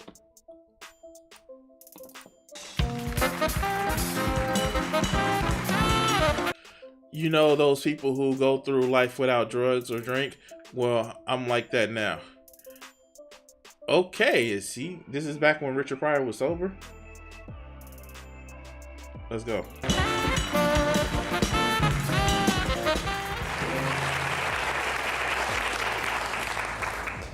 Richard, I don't want to be obsessed with race, but this is a different angle I really never heard anybody discuss. Can white writers write for you? You know what I mean? If they write for the human being, then yes. If they write, right. If they try to write for some. Oh yeah, this is after he stopped doing drugs. You can tell this is after he stopped doing drugs. Let's go. Idea they have of what I would be as a black person. They usually cannot do that. Can you tell when you get a page of dialogue that they have a T in the ear for what you sound like? Yeah, I think if they just write, if I get a script just of a person, I can understand it a lot better than someone saying, and he's black, and he has all this, and you read it, and it makes you sick, you know, when they write like that. And I would prefer they didn't, for me. Yeah. What would be a case of somebody trying to sound black? Could you give an example? You know, like, I mean, I know they don't mean any harm, but they don't realize how ignorant it is. So, this is actually interesting because you hear Richard talk about how there are some people who think sounding black sound a specific way, or how they have a specific dialogue or dialect. And this is actually interesting, and wow. I know that there's a big thing about how, you know, you saw it with Dave Chappelle when he walked away from the Chappelle show, and how he felt that some people were trying to make him sound a specific way. Now, Dave Chappelle, the way he's doing jokes and shit like that, fuck him right now. But like, this is interesting. Like, if you don't understand somebody's culture, how do you come up with how they're supposed to sound? But let's go. Trying to have that black voice that some whites try to do, that really don't do well. Like, why you jive turkey? Yeah. Why don't you get out of here? You know, that kind of thing. Because they never really, I'm sure it's true of there are people like myself who do know what they're saying and could do it, I think is right. I honestly think I could. Do what? What are you talking about? I think I could write for you.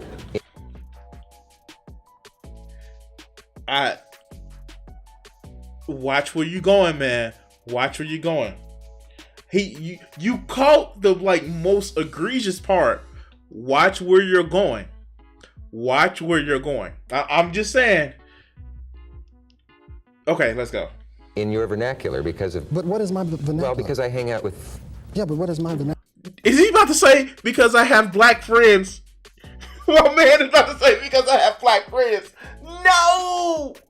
No! Don't do it. Please don't do it.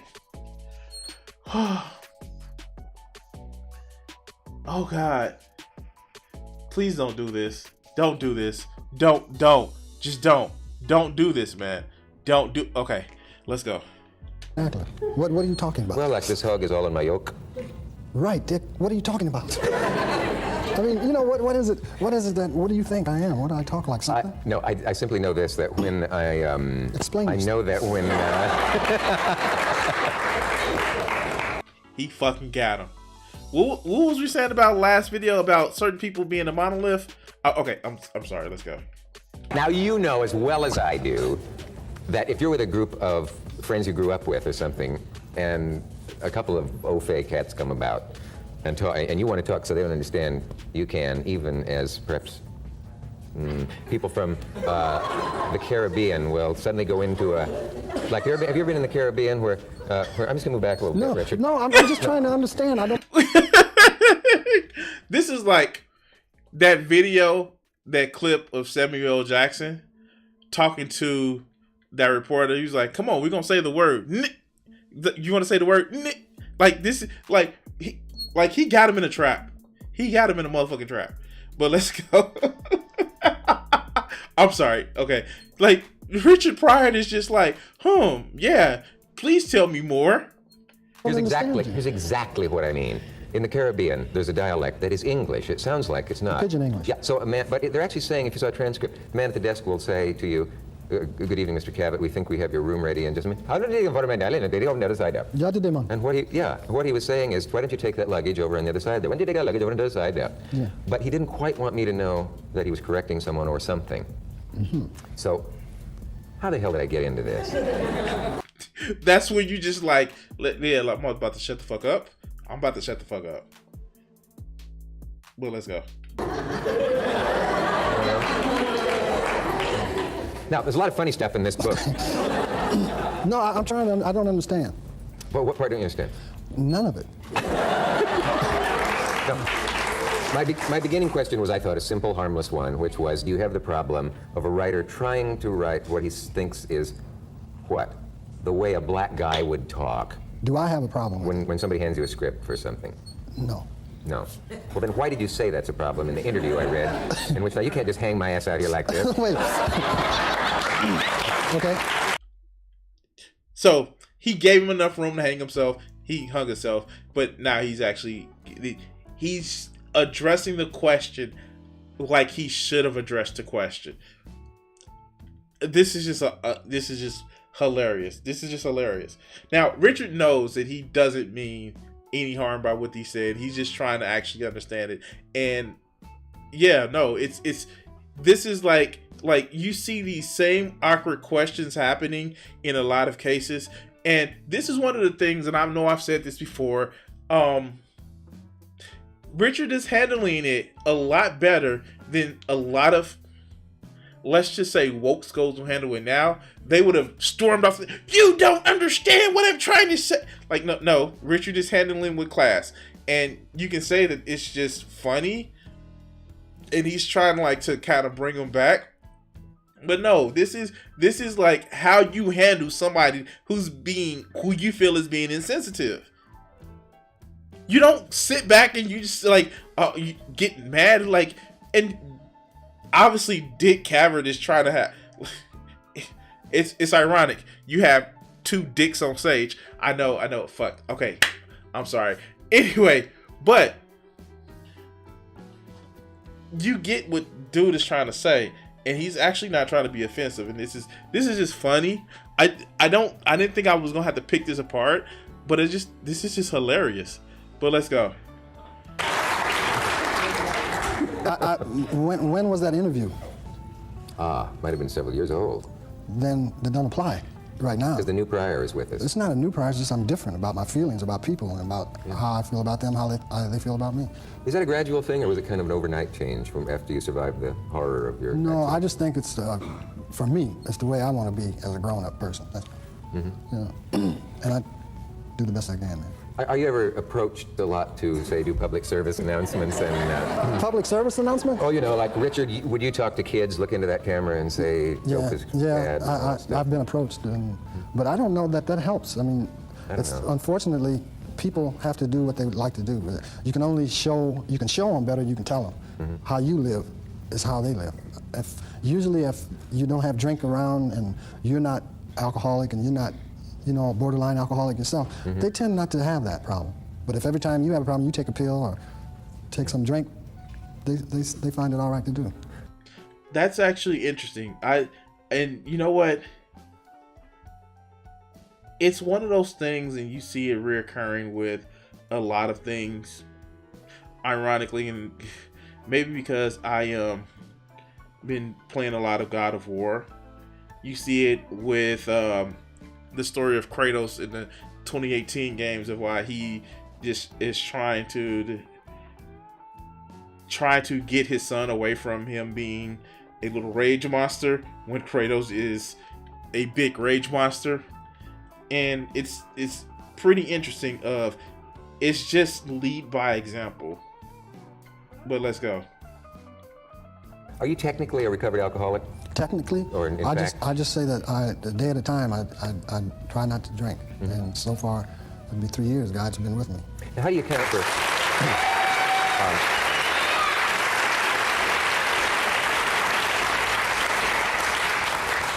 anyone opposed to that? I don't want to do that. How do you account for the fact that Murphy has never had any such problem? I don't know him that well. So I wouldn't account for anything about him. Is it different, though, in that if you were coming up now... Yes. So he's actually bringing up Eddie Murphy. Eddie Murphy has different issues that he was facing at the time. But yeah, let's go. I was coming up now. Supposedly, is it an easier climate for a young comic to come up now than, say, for Eddie, from what you came through? I came through a lot. Yeah, you did. The period that I came through it was a lot in that period. You paid your dues and several other people. Yeah, there was a lot. And he doesn't have to do that because I did it.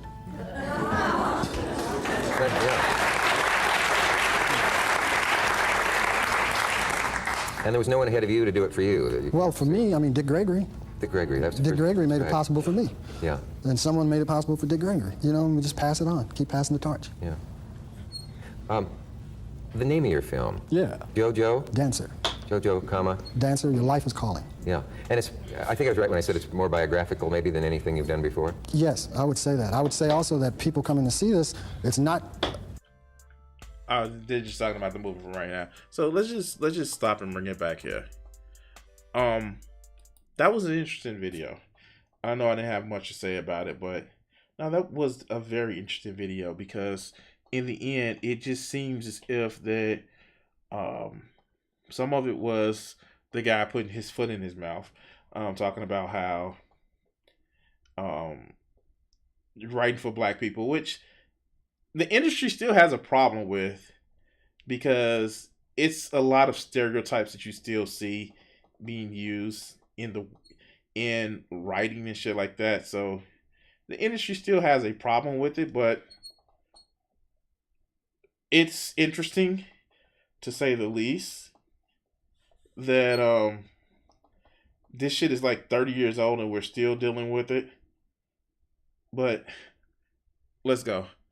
I don't know what to say. It was an interesting video. I wanted to actually take the time to like review it. I know it's not that controversial, but I just think it's interesting to some of the stuff that we're still dealing with and shit like that. But anyway, if you like videos like this, let me know. Like, share, subscribe, and all that other good shit. And yeah, we're gonna cut this segment here.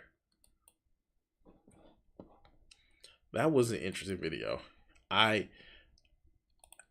don't know about that one. I just like, wow, that's interesting. What do I do next?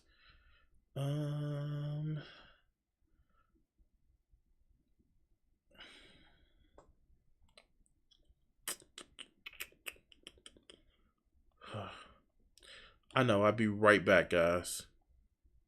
Be right back.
right, I'm back, guys. Yeah. I think we're ready for the next video that we're gonna go on this whole crazy art train that we're doing right now. By the way, keep in mind that this stream is sponsored by HelloFresh. HelloFresh is our sponsors that we did today. If you want to help out the stream, you can actually go to HelloFresh and sign up. Use the code POGHF14996 and use the link in here, the description.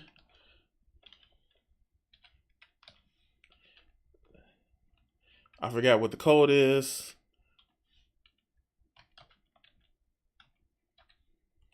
I think that's what it is. Yeah, it didn't go through. But no, if you want to actually help out the stream, you can actually hit the link, and let me just go ahead and put that actual code in so we can actually put that link and allow for you to help support the stream.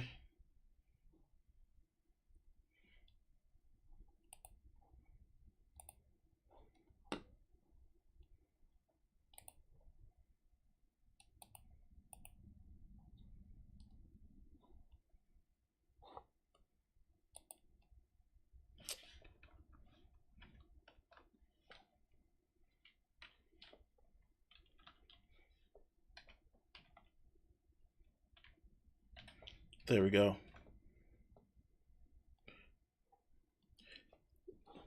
Help support the channel, and that would actually help my channel grow and get better and all that other good shit.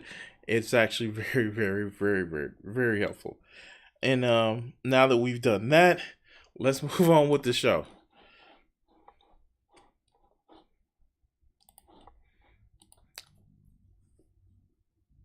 So I am getting real tired of this. I'm getting super tired of these people who picked up comics in the 90s, right when they were going through the extreme and the edgy phase, and they just think that comics have not been the playground of not just white people or white men, have been the product of playground and product of all different sorts of minorities. I think that a lot of these people who have a problem with identifying other people with other people and tell people who can't identify with the characters that they identify as, like, no, you should just shut up and identify with the characters. They're spoiled. They haven't had to think about the shit that other people have to dealt with.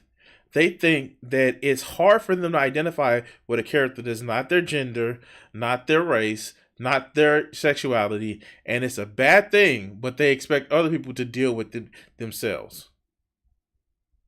They want to erase people that are different out of comics, out of movies, out of any material, even though some of the people and some of the stories that they base their own identity off of come from much older and much diverse places. But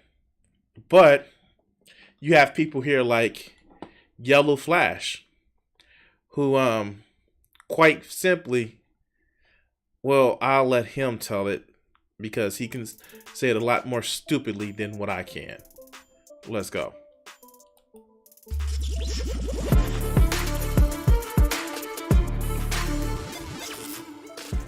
So 2 days ago, we got a new trailer for Across the Spider-Verse, and to be honest, I actually liked it.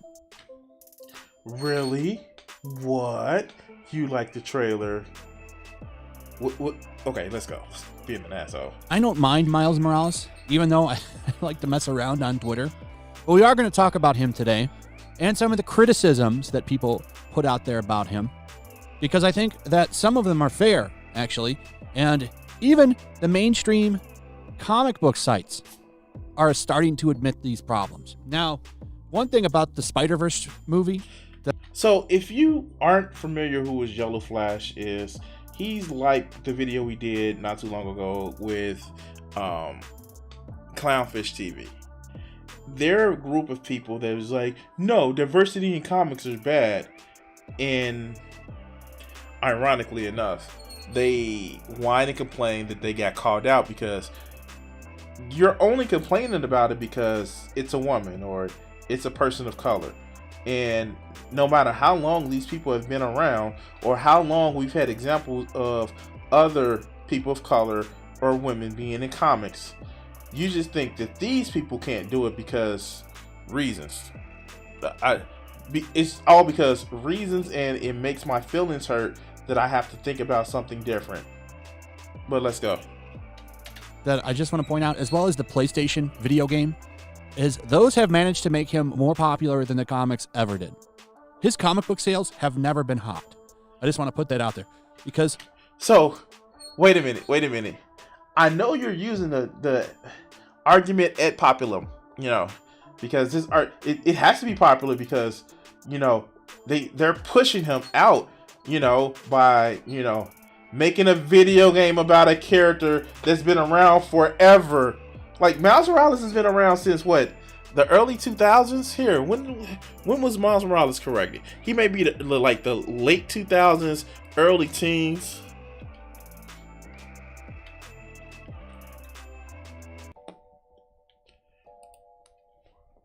When did he come around? And I'm still tripping over the fact that his initials are MGM. Yeah, what were created in 2011. So the character's been around for like 11 years. But y'all treating them like they just created them yesterday. But let's go. One of the criticisms about him is that he is a Peter Parker rehash, and they're not far off.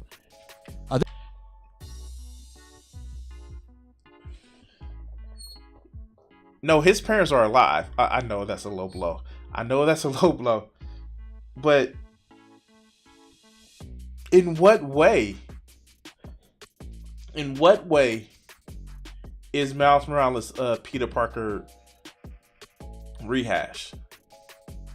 I'm still confused about that one. I mean, we have the obvious reasons, but it was a kid from Brooklyn. Okay, poor kid from Brooklyn. His parents are alive.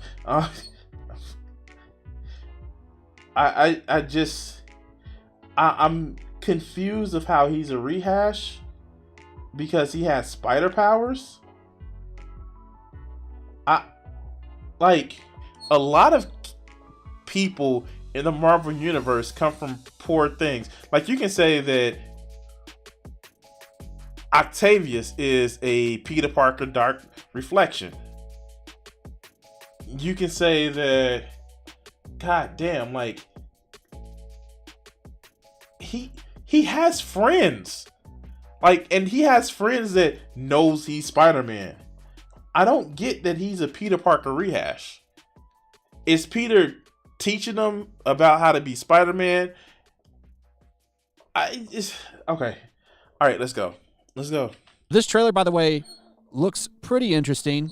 I'm actually pretty curious about this. You got a Stan Lee cameo in here as well. I liked that. That's not a Stan Lee cameo. You dumb. That wasn't a Stan Lee. That was from the last movie. Am I the only one? Okay, no, that's not a Stan Lee cameo. That's from the last movie. That literally is from the last movie. But let's go. One of the funny comments about this that I saw was that Miles needs 1,500 Spider-Man characters to prop him up. I thought that was kind of funny. This scene with all of these Spider-Man characters is awesome. You got I'm pretty sure this is Kane, Scarlet Spider right here. You got the MK armor. This looks like. Do they not? Oh my god. Okay, so I'm about to comic book nerd out, so give me a second. So one of the things about Spider-Man and the whole Spider-Verse token and like Into the Spider-Verse. It's the original movie did not play into the fact that there is like universes of Spider-Man. Not only universes of Spider-Man that may be Peter Parker, that may be Miles. There's literally universes of Peter Parker Spider-Man, Miles Morales Spider-Man. There are multiverses out there. I know a lot of people don't like the Marvel multiverse and Phase 4, and no, Marvel has always leaned on their multiverse in a better way than DC has. Marvel has always leaned on their multiverse. Some of the characters that you may know and love have actually came from different multiverses.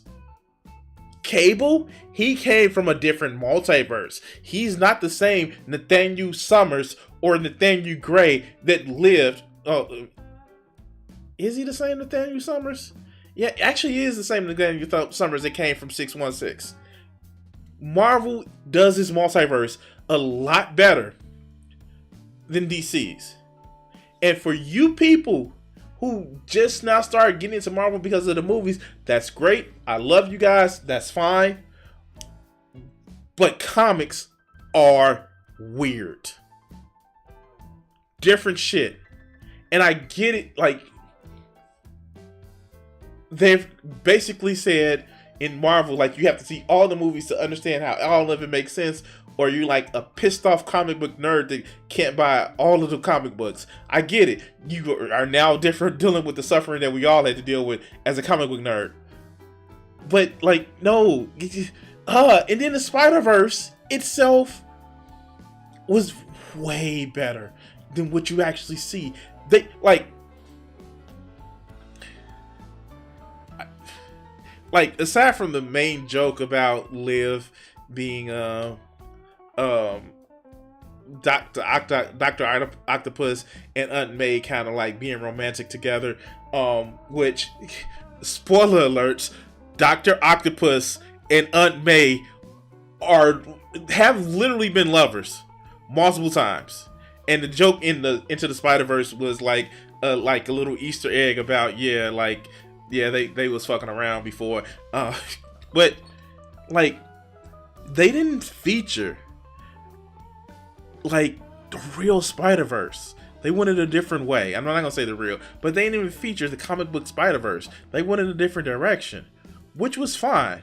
But now they're going full, not Edge of the Spider-Verse, but they're going full Spider-Geddon on this. Why don't you understand that? No, because you want to bitch about it. You may be a comic book nerd, Yellow Flash. You may be a comic book nerd, but you want to bitch about this shit to people who don't know of what really happened in the whole thing. But I'm on the tangent. Let's go. Spider Cop. That's what I'm guessing that is. You got like a Iron Spider type of costume right here. There's Renew Your Vows, Mary Jane, and I'm guessing Spiderline. That's pretty cool. There's a lot of cameos in here. One that I found funny was the Bagman. Here's the Incredible Bagman right here, who actually gets some pretty cool moments. This, I can't tell if that's not Doc Ock Spider-Man, but this I liked. I like Ben Bradley's in there. Like all of these characters, there's like rumored to be about 200 Spider-Man characters in this. So that would be pretty cool, if true. Now, I think this movie will likely make big bucks. Yeah, it's a sequel to an impressive first movie. Of course it's going to make big bucks. And he knows. The fact is, he knows. That's the shittiest part about it. He knows. He knows what's going on. Oh my God, he knows. But he's playing it off for his audience of angry little 14-year-old boys. It's like, Spider-Man can't be black. I'm white. Then they need Spider-Man to be white. Bullshit. The first one, I don't think it did terrible. The budget was so low that it made money, so I'm thinking this might be the same thing. But these movies, if anything, are going to be what makes Miles Morales popular. The comics never do it.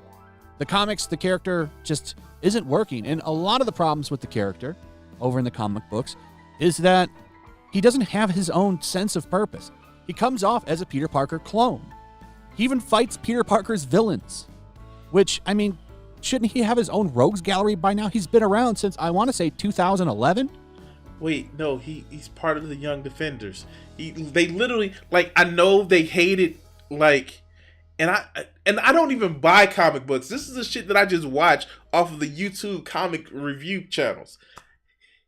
He was instrumental in Secret Invasion. Not Secret Invasion, I'm sorry. In Secret Empire. He was instrumental in Secret Empire. These people. All right, let's go. He's been around for a while, actually. He's really just now starting to get popular, and that's largely thanks to that movie and the video game. The comics have never been that huge. They've never been that huge, despite what people want to say. And I don't even hate him. I've got his first couple of appearances. Ultimate Fault #4, and I actually have most of the Ultimate run, that first run, because I liked him better when he was in his own universe, when he was his own Spider-Man. Him sharing the same universe as Peter Parker and them sharing the name is dumb. Even the Spider-Verse, the multiverse, Miles, in his universe, he is Spider-Man because Peter Parker is dead. That works for the character. What doesn't work is when they share the name and run around together. It's dumb. He's not his own man in the 616. Now, what's funny is Marvel does this with their own stuff. Now, here I said... So, he's not his own man because reasons... Like, he's on the Young Defense... He's on the Champions. He's on the Champions. He has a friendship with Kamala Khan. A very, very noticeable relationship with Gwen Stacy. Like, I don't see why there's such this hatred of this, not hatred. Hatred's a bad word. This lack of explanation for what literally happens, and just to say like, oh, because the comics make him, because of the video games, it makes him popular. You don't get a video game of a character unless they're popular. Companies don't do that shit. They have to be popular to get a video game or a TV show or a movie. They're not just, oh yeah, Sony had every fucking right to make it just a Peter Parker movie. But it was a reason why they featured him as well as Peter Parker and Gwen Stacy. It was a reason why. It's simply because he's popular. But let's go. Even Marvel says Miles Morales is Miles Morales. Peter Parker is Spider-Man. If you ever want to get interaction on Twitter, just say Miles Morales is Miles Morales, Peter Parker is Spider-Man. Easiest Twitter interaction you'll ever get. You'll get so much engagement on your Twitter, it's crazy. No, the easiest interaction you get on Twitter is tweeting out that Elon Musk is a piece of shit. You'll get some engagement anyway. All right, I'm sorry, let's go. Sometimes thousands of tweets, comments, and retweets. Thousands. I mean, like, okay, he's really going into this, right? It's almost as if he knows that, like, he gets, like, shit on because he has shit he takes. And he doesn't want to actually admit that. But no, it's that he's telling the truth because he's a truth teller. Right? Right? I'm not even kidding. This one didn't do as well. But this is because I'd already said it like 6 times over the past couple of days, so it wore off. I think some people were finally getting what was going on here. So, you're begging for attention. You're literally begging for attention. Oh my God, guy. You are begging for attention. Wow, that's fucking telling. You're begging for attention. That's trolling. All you have to do is just talk bad about Miles Morales, and you will get swarmed. People will crawl out of manhole covers to come after you and try to get you. But I just thought about something. I thought I didn't slow him up, but I've got him up 1.5, 1.25. Oh shit! Let's see how bad he talks in normal speed. You know, part of the reason why people make this. I can't. I'm sorry. I can't. He's just too slow, guys. He's just too slow. Let's go. Joke is because even on his own, this is a graphic novel. Okay, it doesn't even say Spider-Man on the cover. It just says Miles Morales. Miles Morales, straight out of Brooklyn. Even on his merchandise for the Spider-Verse movie, it says Miles Morales, not Spider-Man. These are identity problems of the character. Okay. I don't understand, like, Marvel actually does this, and I'm sure that he's gonna say, no, they don't. When Jane Foster was running around as the Mighty Thor, they still says Odin's son and Jane Foster. They give the more popular person the title, but they don't take it away. And not only that, they've actually done something recently where, yes, the people who, I think there was a company that actually patented, I can't say that word, the word Spider-Man, and says that Miles Morales can't walk around with that name out of copyright concerns. I know it's a big meta joke about that, but they're doing it. Okay, so what? For you to just sit back and you're trying to do it as a way of invalidating Miles. And people know that. And that's why they're responding to you the way that they're responding to you. And you find it okay because he's not my Spider-Man. Like, okay. Alright. Are you gonna be mad that, like I never see this for people that don't complain about Carol Danvers. They never complain about it. And I get it. She is actually Captain Marvel. But they never complain that Kamala Khan is taking the name Miss Marvel when it was really Carol Danvers. Like, I never see that shit. It's just weird to me. It's just like they pick and choose what they outraged about based on how much they want to sell their video to other people. That's all it is. That's just how it is. Oh my God, Peter Coughlin has gotten a new video. I don't know why I'm still subscribed to him. Anyway, let's go. You can't distinguish him as Spider-Man as long as Peter Parker is Spider-Man. I'm not even, comic books are pretty terrible. Like modern comics. And they keep messing with Peter. I'd almost rather them retire Peter Parker, give him a happy ending with Mary Jane, and let them have children. And then you can bake in a Spider-Girl someday in the future. And oh, he would be so kind to let them have children and bake in Mayday Parker. I don't know. Oh God. With all of these people that complain about Marvel writing, right? With all of these people that complain about Marvel writing, why don't they apply to be Marvel writers? For the longest time, they've actually says, well, if you want to do it better, you make your own comics. When they make their own comics, these motherfuckers cry foul. It's like, no, a woman is not supposed to be that strong. No, a minority is not supposed to be treated that way. But when it comes down to it, these people that they complain about have writing credits after their name. Yellow Flash, where's yours? Where's yours? Where's your character?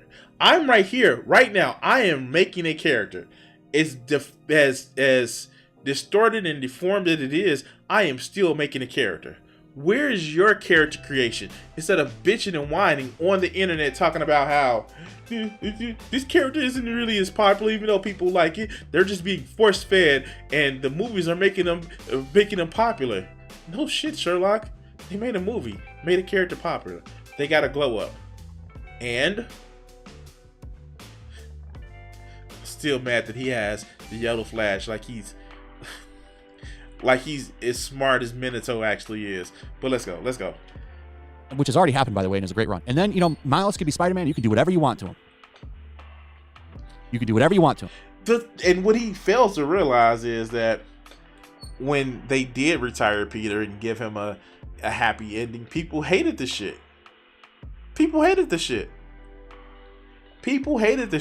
Like, no, we need to have Spider-Man kicking villains and like GA. Don't you remember? They gave you a plus side superhero. He was called the Blob. Nothing can hurt the Blob. Like, yeah. And they also made him horribly. Oh my god. That what happened in the Ultimate Comics, just for shock value, was sick. I'm sorry, that was just sick. All right, let's go. Let's go. And they'll stop messing with Peter Parker, like having him sit in Mockingbird's apartment where he wears a "Ask Me About My Feminist Agenda" shirt, which actually happened, by the way. That's a real thing that happened in the comic. Yeah, it was a real thing that happened in the comics.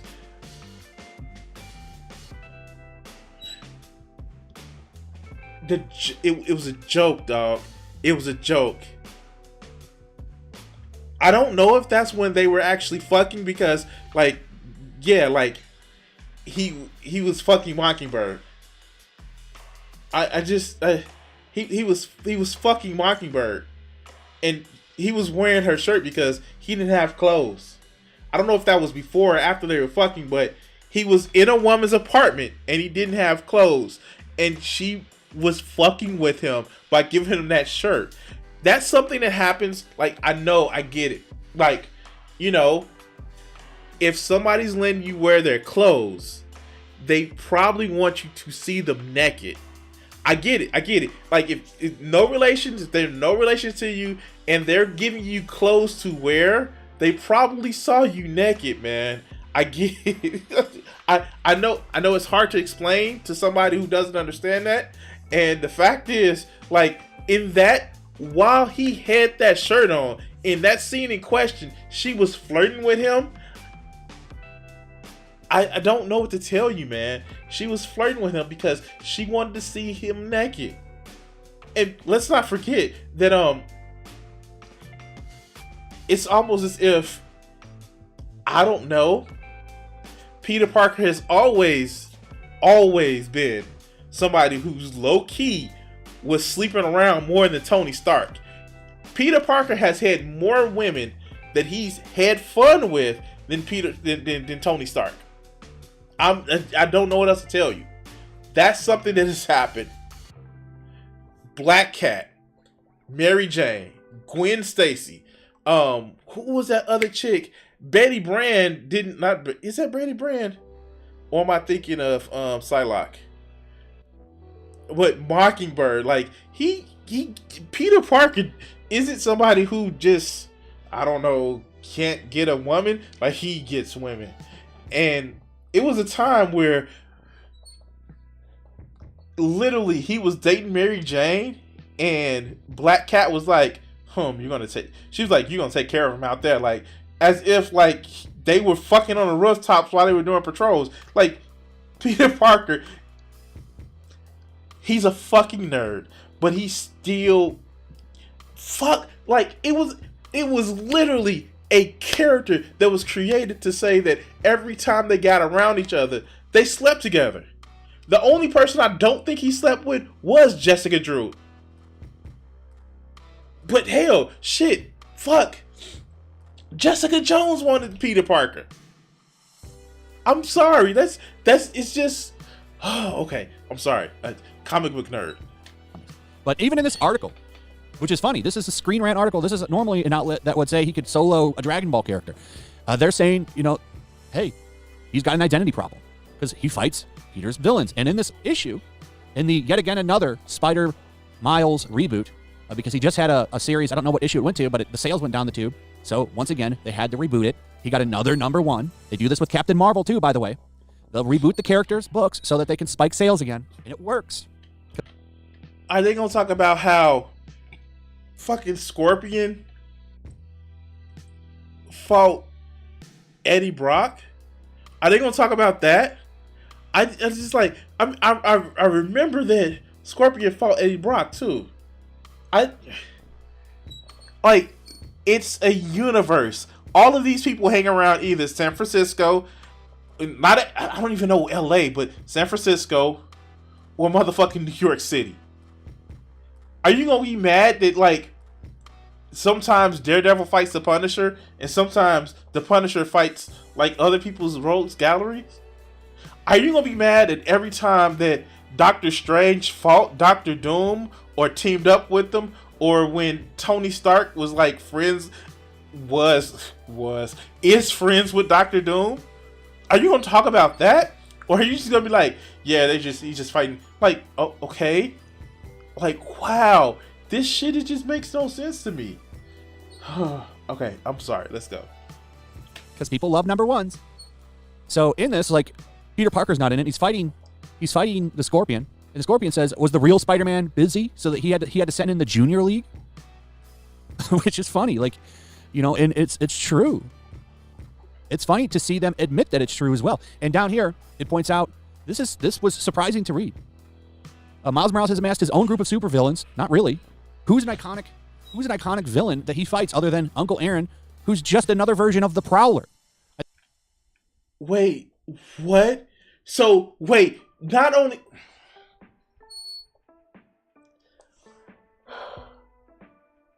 So, you're not going to talk about his rogues galleries. You're not going to talk about how he has people that he may fight, but they're not iconic enough, so it doesn't really count. So, do he have his own rogues galleries or not? Now I get it. I remember that the Clone Saga and the Master Manipulator, and the fact is, one of Miles' rogues gallery is... Check this out, shit. Check this shit out. Did you know one of Miles' rogues gallery is Miles Morales? I know, it's fucking weird, right? It's not the Miles Morales. It's not, because this is Miles Morales from 1512 or some shit like that, the Ultimate Universe. One of his rogues galleries is Miles Morales from 616. Okay, let's go. I think he overwrote the original 616 Prowler when they merged universes. But even still, the Prowler isn't a Miles villain. The Prowler he came out in the Silver Age, I believe, of Spider-Man. He's been a long time Peter Parker villain, so even that doesn't really count. But he fights Peter's own rogues gallery just as often. He even has relationship with the relatives of Peter's villains. And the one reoccurring villain from Miles' world, Uncle Aaron, has worn out his welcome. For his part, the Scorpion has heavily teased to be a villain in the MCU's future. Oh, he will be, but never materialized. He will eventually show up. Perhaps the Scorpion could fight Miles in a future installment, but in the world of comics, he is Peter's villain first and foremost. Miles Morales has indeed struggled to find his place in the universe that already has a Spider-Man. Currently, Marvel is marketing Miles as a younger Peter, but Peter has already had those adventures. That's right. Peter already had young adventures. But you're missing that a lot of people didn't go back and read them. Just like you're missing the history of what happened with just like you're missing what happened, and you're saying that, you know, this passed, this passed, and this happened in the past, and just as Peter had to grow up, so does Miles. Peter Parker has been a staple in Spider-Man in fucking comics for the last, 60 years? That's something that actually Miles has to build to. It's not something that's going to happen overnight. And the fact that you're saying, because it didn't happen overnight the way that I want it to happen, and it's bad, so we need to cut this character, or this character's growth is artificial because movies and video games. My man, that's how characters get popular. But, you know, let's go. In the Silver Age and in the Bronze Age, he's already done all these things. You're just rehashing stories that already exist. What stories, what definitive Miles original story is there? But Peter has already had those adventures, and Miles risks treading old ground. It's almost as if companies don't go with new shit. They go with shit that they've known with a different flavor, a different remix. I know. It's almost as if, like, stories are derivative of other stories. But let's go. Miles Morales is a fascinating character, but unfortunately, he still exists in Peter Parker's shadow. While it is possible for the two heroes to share the Spider-Man name, they must be different from one another. And he's not. He's essentially, in a lot of ways, is the young Peter Parker. And I don't really have a problem. I don't think he's going anywhere, to be honest. So, I mean, they need to figure something out with him to make him a different person than Peter Parker. Just giving him different powers, like his cloaking thing, his camouflage thing, and that sting that he has, that's not enough. He needs to be a different person. He needs to be his own man. And while they share a name, it just doesn't work. Like I said, he worked better when he was in his own universe because then he was Spider-Man. But it's funny to see them admit it. The problem is the rest of the Ultimate Universe sucked. It just sucked so much. That's the problem. That's why they brought him over to the main Marvel Universe. I'm sorry. This is like I mentioned the thing with the Blob. He literally ate who was that? Jenna Van Dyne, like in an act of cannibalism. She was in her like wasp form, and he ate her for no reason. And it was just like out of shock value. And of course, we're not gonna talk about twincest. Oh fuck, we just gonna talk about twincest. So twincest is when Quicksilver and the Scarlet Witch were sleeping together, and their suspected father, who wasn't Magneto in this timeline, but Wolverine, was watching and masturbating to it. You want to bring back that for this? Of course he probably would, because yeah, sure. Anyway, but let's go. Anyway, that's pretty much it. Let me know what you guys think in the comments below. Also, if you would please like, subscribe.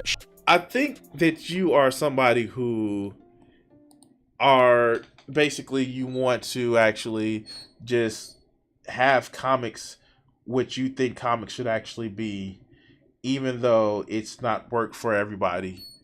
That's what I think. And I think that you're mad because comics are supposed to be this way, and they're not. So anyway. Oh God.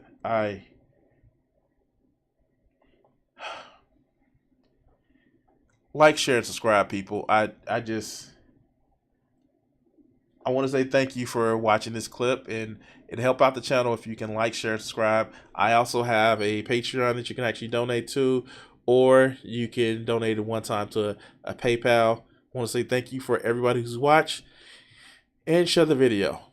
And we're going to cut this segment here, but we're going to keep it going with the rest of the drawing and streaming tonight.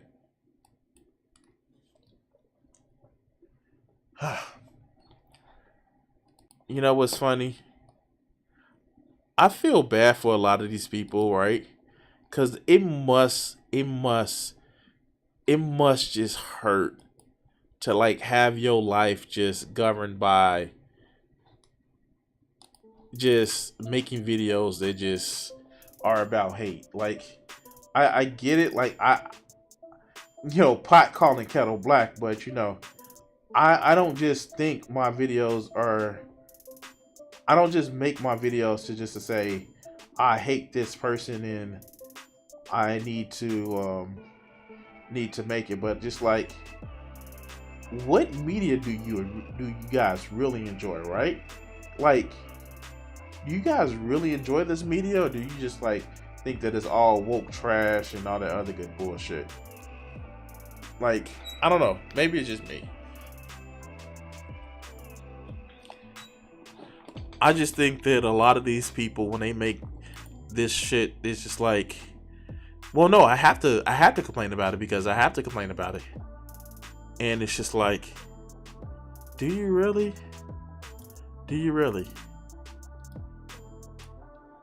I don't know. It just makes no sense to me.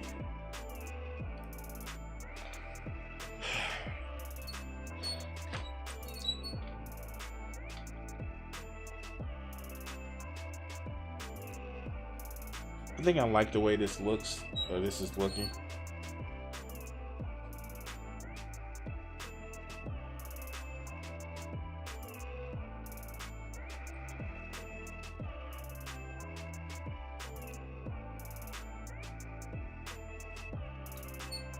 I wanted to draw with like a gi on.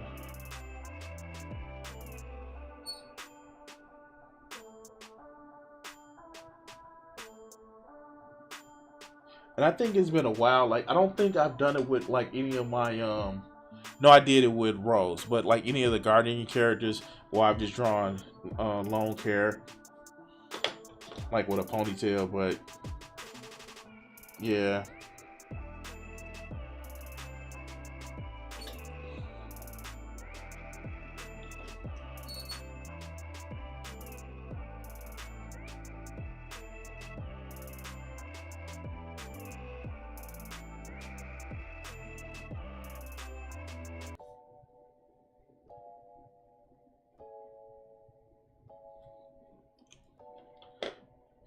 I think it's turning out well.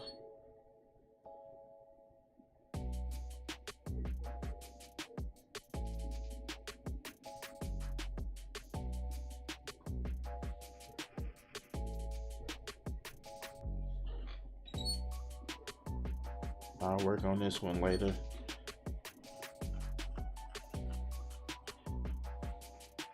Yeah, I think I'll work on more of this in a little bit because I like the way it's turning out. It's just a rough sketch right now, but I like the whole perspective of the foot, and it actually it feels good to draw this. I don't know, it's just like I like it feels good when I'm drawing something that like is experimental.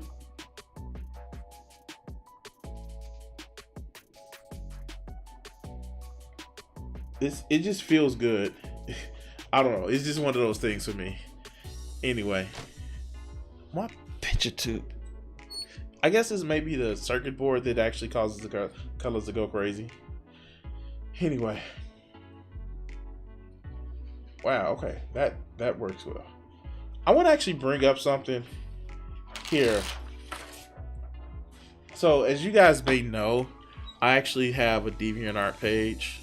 Let me see if I can actually bring it up here. Let's see.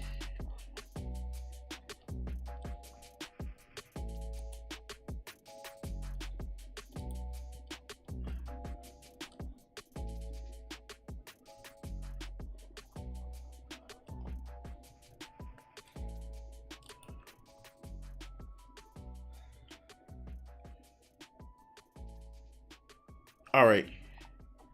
So I'm gonna actually do this. None of it looks okay. Cool. It doesn't look not safe for work. All right. Shout out to this guy right here. This is my DeviantArt page. If you have a DeviantArt, this is Dink the Horse. And they actually started following me on DeviantArt, like became a watcher of mine. And just like some of the art, like this is a thick girl. This is a thick girl. This is a thick girl. And I know this is digital art, but these are some thick girls, and I'm not mad at it at all. I think I may actually try to draw in this style inspired by them. Like they got a furry, like this is a thick girl. All of these seem to be like, this looks like your Yorichi from Bleach.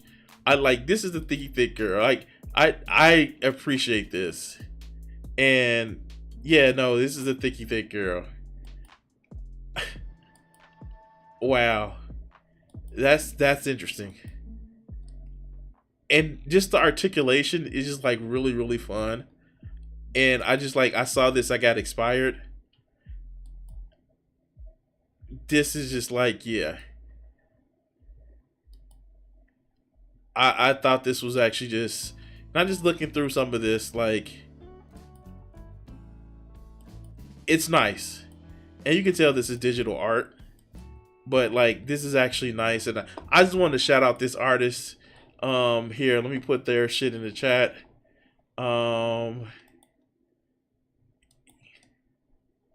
Here, if you have a DeviantArt page, I know it's pretty cringe, but to still have DeviantArt, but you know, I do. Like, check out this artist. They're actually pretty good. Just in my taste alone, this is just my taste. I think to myself, like, Yeah, no, they actually have good taste. Just I want to shout out an artist. I think that what they have is actually really really cool. All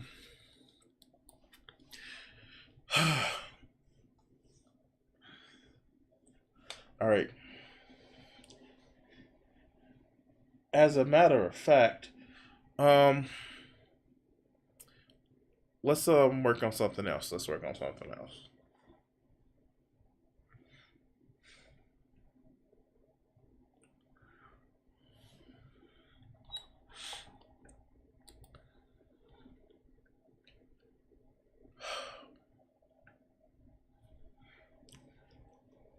You ever heard somebody ever call having sex with a woman is like going after peace leave? I know this man literally said that having sex with a woman was peace leave. You chasing peace leave. And that lets you know how fucked up this man's perception of reality is and women is.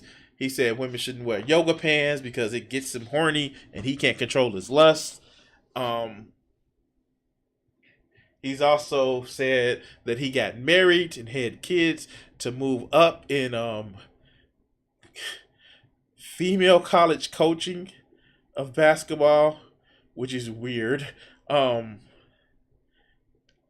Just say you don't like women, dog. Just say you don't like women. Just say you don't like women. Just say it. But like, well, let's hear what Coach Greg Adams actually has to say about life and how the brutal truth why women get tattoos. Not because they like tattoos, not because they like the art, but because they're broken some kind of way. I don't know, Greg. Tell us what you think about it.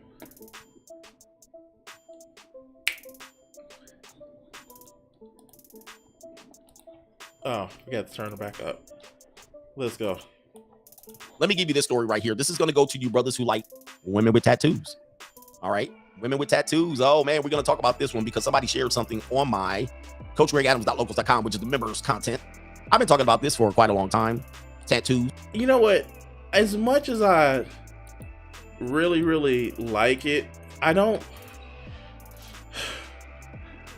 enjoy the people who make my oh shit, did I freeze? I enjoy people who actually watch my channel, and I enjoy people who donate and help out the channel a lot. But it's just like something about I guess putting content behind a paywall just doesn't feel right to me. And maybe it's just me, but I just don't feel right putting content behind a paywall. By the way, why isn't my camera showing? But let's let him go on. Obviously, in nature, animals reveal how poisonous they are based on the colors they display. We talked about the idea of women in tattoos being a little bit more acceptable in our culture today. It is actually hard to find women without tattoos. All right, it's very difficult today, especially if you're dating. Most of them be having like crazy tattoos on there. And I'm always looking, I'm like, that's why you're seeing. So wait, it's a problem for women to have tattoos? How? Why? Acceptance of tattoos is not just for women, you dumb fuck. It's everybody's more accepting of tattoos. Okay, let's go. Like, you don't put two and two together. Not many people want marked women. Okay, not many people like marked women. What do you think it is? A brand? What does that have to do anything about their personality? What at all does a woman having a tattoo has to do anything with their personality, about who they are, about what they can actually, how they treat you? Because they have a tattoo is a problem. What the fuck is he smoking? And what you'll do is you'll subconsciously have this indicator of, wow, there's something about her. Now, some men will have a fetish or an indicator of that's acceptable. you'll say it's fine, there's nothing wrong with them. And I will say that some of the coolest women are women that have tattoos. Like, they don't have this defense mechanism that, what do we call them? Prudes would have. Let's just say prudes. So, I'm sorry, I don't get it. Like, so, is it good that they have tattoos, or is it bad that they have tattoos? Are you talking out both sides of your fucking mouth, dude? Is it good or is it bad? Is it good because, you know, they're not, you know, prudish about, you know, themselves, or in what you really want to say super religious, and so they don't get tattoos because they're super religious? Or is it you can have fun with them, or is it you like I don't get it. I'm lost for words. Let him go on. Maybe he can explain it. What the hell happened? Prudes have something, they're trying to uphold a standard about themselves. Women with tattoos don't have that standard anymore to uphold, so they're kind of on the fringe anyway.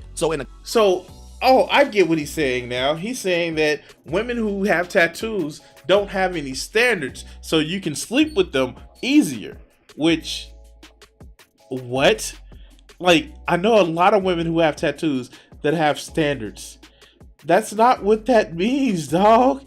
That's not what that means. Okay, fuck.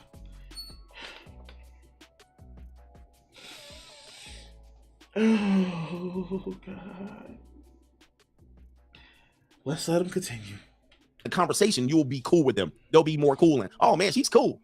But that's the trap. That is the trap. Let's show you this data. Oh, by the way, here for people who want to know, because I'm new to a lot of people, I've covered these topics relentlessly to hammer home the point about this. Here, he doesn't like women with tattoos. He just doesn't like women with tattoos. That's fine. Some guys like women with tattoos. I personally don't care. I will never get a tattoo because I'm afraid of needles. I'm afraid of needles, so I wouldn't get a tattoo. But me as an artist, of course I would get a tattoo if I wasn't afraid of needles. What the fuck does that have anything to do about their personality? Other than they may like a tattoo. Alright, let's go.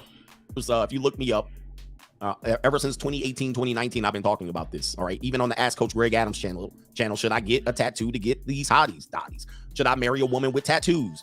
Generation Z and tattoos on the live stream. My 18-year-old daughter wants more piercings on the Ask Coach Greg Adams channels. That was 8 months ago. Should I date? Wait, why does it matter? She can go get a tattoo all she wants, or a piercing all she wants. Why does it matter? I'm so confused with that one. Okay. Let's go. Date my single mother tattooed coworker. The red flag stream. Okay, so I've been touching about red flags, and tattoo to me is a major red flag. All right, if you are intuitive, if you are instinctive, a woman with tattoos are a major red flag. Okay. How? What does that mean? I'm so confused. Why is that a problem? Is he trying to say because a woman has had sex before, she's gonna go get tattoos? Like she's gonna mark how many people that she slept with in ink on her body? Is that the same rule for guys? I'm so confused. Let's go. It should be red flag number one. If they have, and I've actually went through and did a stream, which I've deleted, on... Wait, if you were telling the truth so much, why would you delete the stream? If you were telling the truth so much, why would you delete the stream? Okay. I don't. Okay. I think I am inspired by that last motherfucking just looking at that motherfucking that last artist. Let's go. The type of tattoos. The discrete tattoo. What does that mean?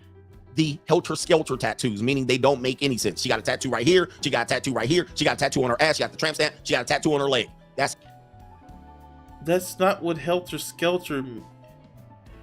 There's reasons why people get tattoos. All you have to do is ask the story. Okay. All right. I'm expecting sense out of this guy. where no sense can be made. It's helter skelter. They don't make sense. They're not very much well designed.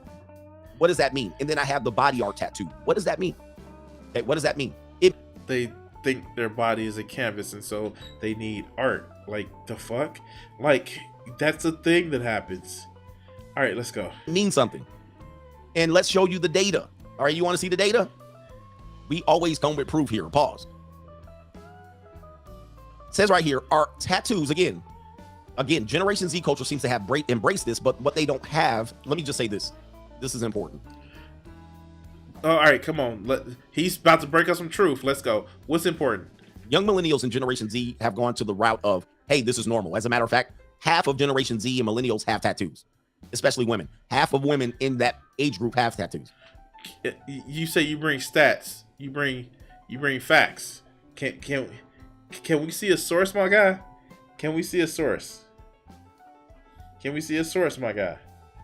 A source, please. Source. Can we see a source? Now, somebody's going to say it's acceptable now. However, you haven't been through the 35 and up years. Like, you haven't been through, now you're in a responsible. Hey, how about this? When you're Gen Z and you haven't been through the 35 and up years, how about the people that's going to be Gen Z with you in those 35 and up years are going to be Gen Z? Wow, it's almost as if you don't stay a teenager, you grow the fuck up, and everybody around you grows up too. All right, let's go. Well, don't. Now you got to go to the PTA meetings. Now you want to change and be involved in politics. Now you want to go into an upper echelon of class. And here, I'm going to tell you this, Greg Adams. The people that had a problem with you when you're 20, they're going to be aged out of voting. I know it's weird. I know it's a shame. And I know that... And fuck, if the Republicans have it, they'd rather send grandma, they'd rather sacrifice grandma for the economy. So they're going to be aged out of the population of voting. Guess what? The people that are 35 and 40, when Gen Z gets there, are going to be Gen Zers. That's what's going to happen, dog. You're missing it. But let's continue. Right? You haven't had that leap yet. So therefore, since you haven't had that leap, you don't have the understanding of, oh, wow, now I'm a mature adult. How does this affect me? How do people judge me in a mature adult setting? It always happens. It always happens when you are a regular normie Gen Z girl or young millennial and you get a tattoo on your shoulder. You're like, what's the big deal? Because when I go to the club, it's fine. But then you get invited to a wedding. And if you're invited to a wedding, people know that you have a tattoo. What is the problem? There have been, I know, Greg, here's the thing. There have been people who are, your age and older, women who also have tattoos that have been invited to weddings. There are women who are your age and older that have tattoos, and they're bosses, they're CEOs. It's a thing that happens, dog. I know, weird, right? Weird. Let's go. And on the back of your scapula is a tiger this big, bigger than my head on the back of your scapula.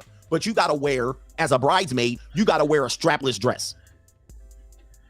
Okay. Your point. Again, tattoo. You started out this video saying that tattoos are more acceptable. It's almost as if the culture is changing. I swear, dumb fucks. Let's go. Now you look like a scab peeling skeezer. I don't care what generation you in. Everybody at that wedding is gonna look like. That is disgusting. You're gonna look like trailer park trash. You're gonna. No, Greg, to you, dog. It's to you, man. It's not to everybody. It's to you. Just say that. It's about your personal taste. Look. You look like an old balding man. It looks like you somebody's grandpa that's trying to snatch an 18-year-old. That's what you look like. You like them old man in the club. Like, I can do it too. Fuck. But let's go. It'll look like the biggest piece of trailer park trash, quoting my man Stone Cold Steve Austin. No, that's The Rock. Who said that? No, that was Stone Cold. Look at his references back in the 90s and early 2000s. Of course, you're old, dog. God damn. Let's go. You're going to look like the biggest piece of trailer park trash there is. You're going to be like, oh. Like, why would you do that? People start asking you, why would you put that on you? Like, you know what I mean? You didn't realize as an adult, or they tattoo their knuckles. I'm starting to see women with tattoos on their knuckle. You got tattoos on your knuckle and you can't even tell what it is. Like, it's kind of like, whatever shade it in, and it's some spelling. Like, okay, you're 22 now. Okay. But you realize those are your hands. Oh, okay. So what? What does that mean? Please elaborate on what does that mean? Please tell us, Greg. What does that mean, dog? But let's continue.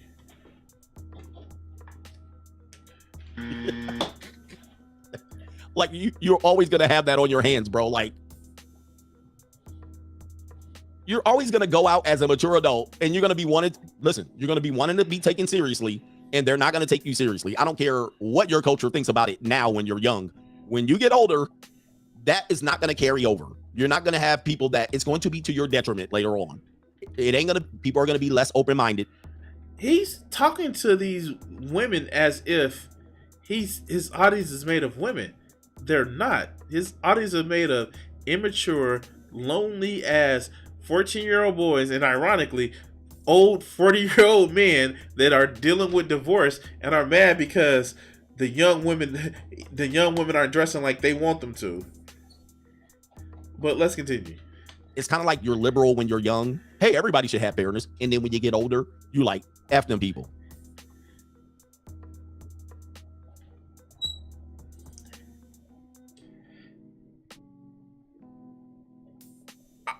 I'm 40 and I don't think F those people. Like, wow. So when you're young, you like everybody should have fairness, but when you're old, you become a crackety, grumpy old person that just like, screw everybody else. Nah, dog, that's just you. That's just you. But let's continue. Why? Because you have responsibility now. Why? Because you did the work and they didn't. Why? Because they're taxing you to take care of these losers, right? You have a different mind frame.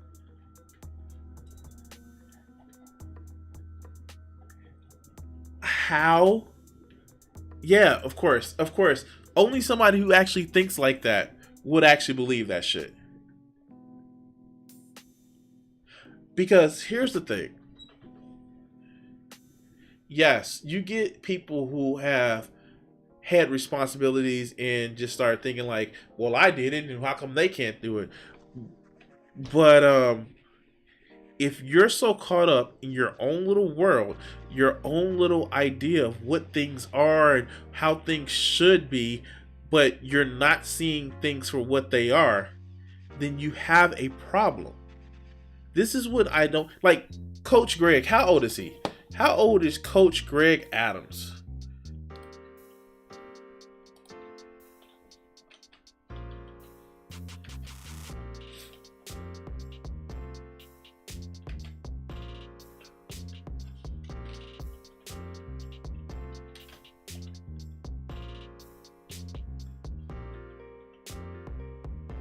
Oh, here he goes right here.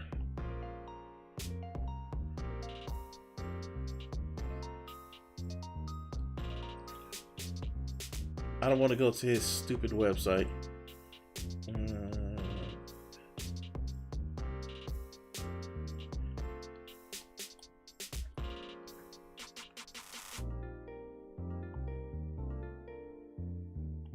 No.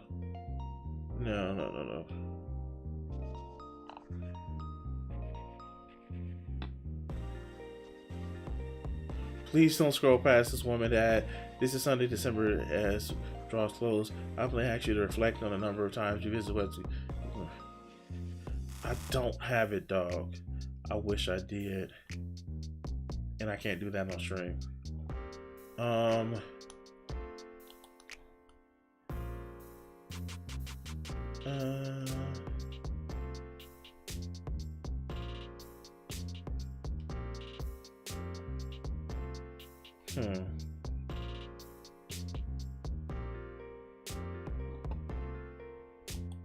Let's see. This is stupid. This is just like propaganda. Yeah, and see, they're not gonna actually show. That's why they want to do that one. Here.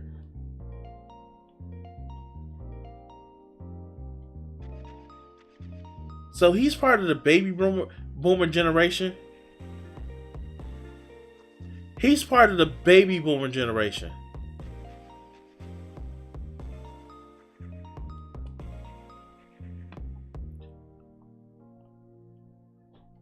I may be the wrong person, but is he part of the baby boomer generation?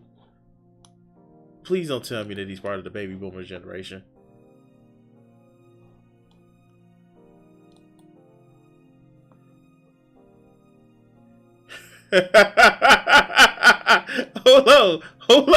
Hold on. Oh. I'm sorry.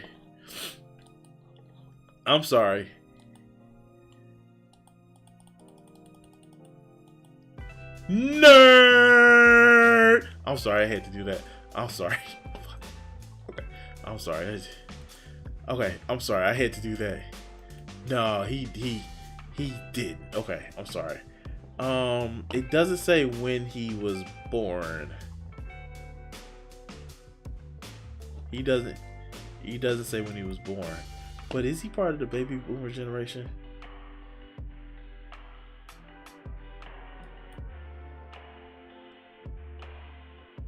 I guess he is. So he's 62. He's 62. So he's part of the group of people.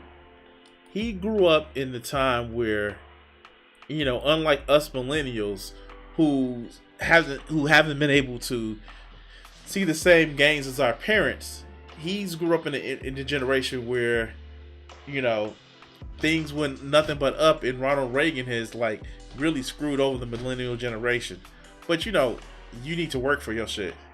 Even though we see the studies of wealth disparities and how my generation won't have the same, you know, economic fortune as previous generations, and I'm 40. I'm a millennial. I know. We're in our 40s, and it's just like sad that he thinks that so many people, they didn't get what he is because they didn't have the right life hack of being born earlier where the limitations weren't as good.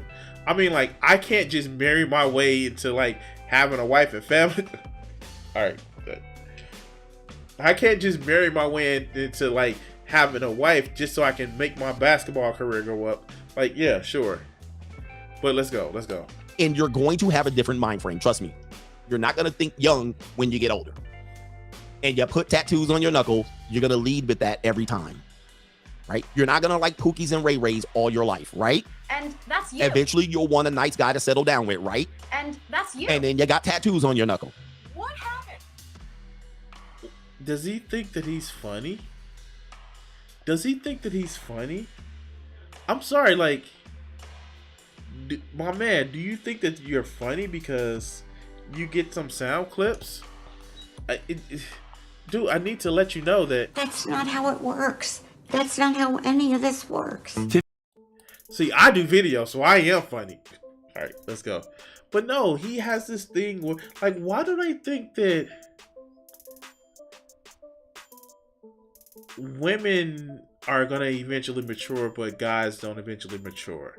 Like, this is, again, one of those red pill things where they just think that guys are just crap.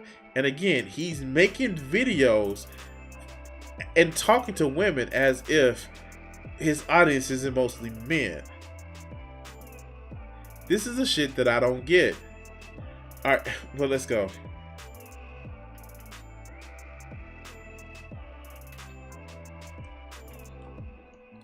Where did all the So go? you think it's cool now, coach? You just an old head. It's cool now. Nobody worries about that. And then I say, wait till you grow up. Half of you will change. You'll have a mind change. You'll have an epiphany. You'll have a maturity issue. You'll move from the city to the suburbs. And now here you are picking up your kids from school, and you got tattoos on your titties all the way up to your forehead. And then everybody's looking at you like, and don't let your kid be the jackass in the classroom. Do not let your kids be the bully. Don't let them be the class clown. Because when they call you in, the teachers call you in, you know what? Little Tavante has been having problems in class. Can you come to here and we'll have a meeting in the principal's office? And you show up, bonnet, skimpy dress, tattoos, and slippers on.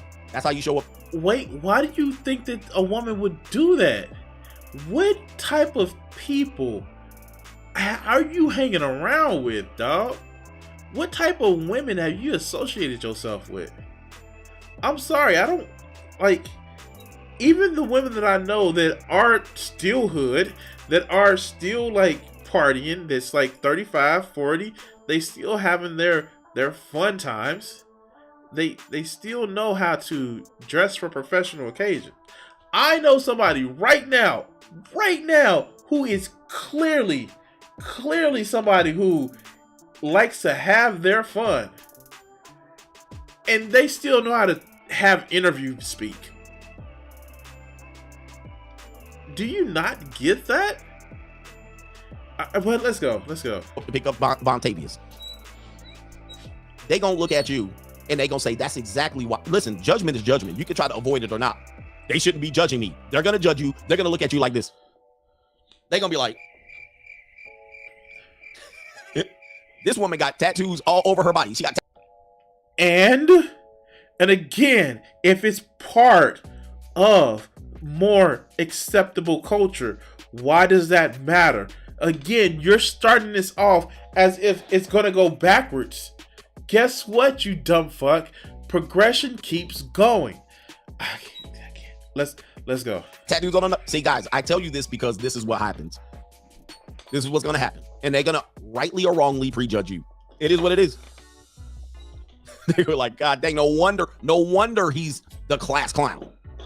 No wonder he's undisciplined.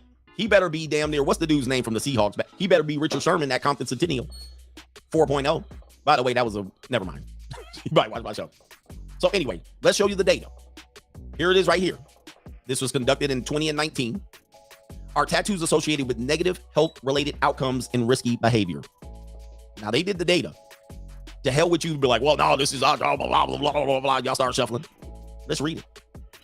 Abstract, background. Tattoos have reached, and by the way, I feel differently about men and tattoos as I do with women and tattoos. I wonder why. Call it unfair, but that's what it is.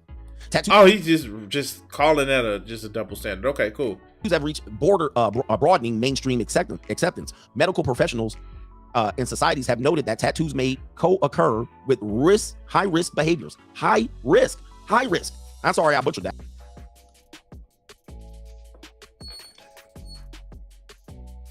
So it wasn't causative.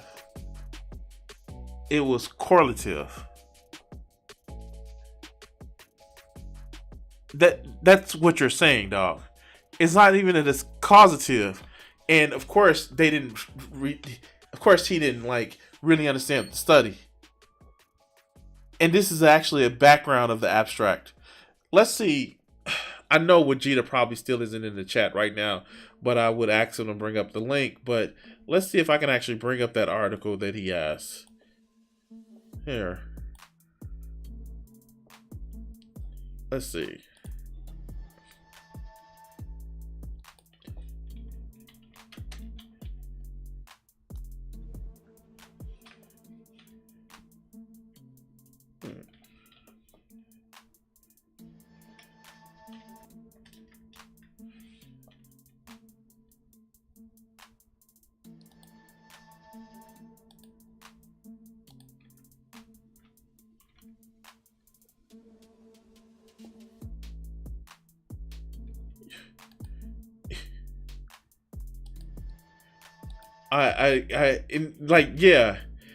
That's the thing. Like, it's not even that it's just not culture. That some people just have tattoos, but it's got to be poor. Are tattoos associated with poop? What the fuck do people come up with? Oh my god. Wow, okay.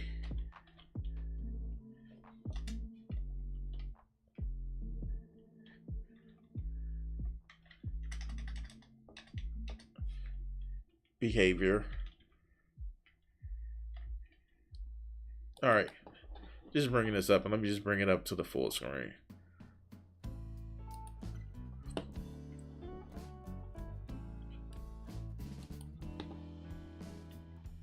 Okay.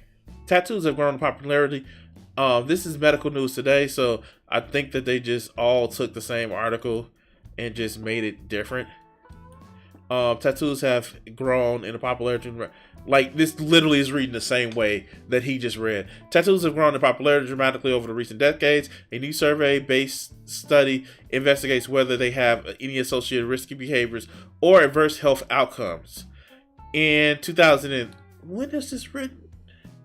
When was this article written?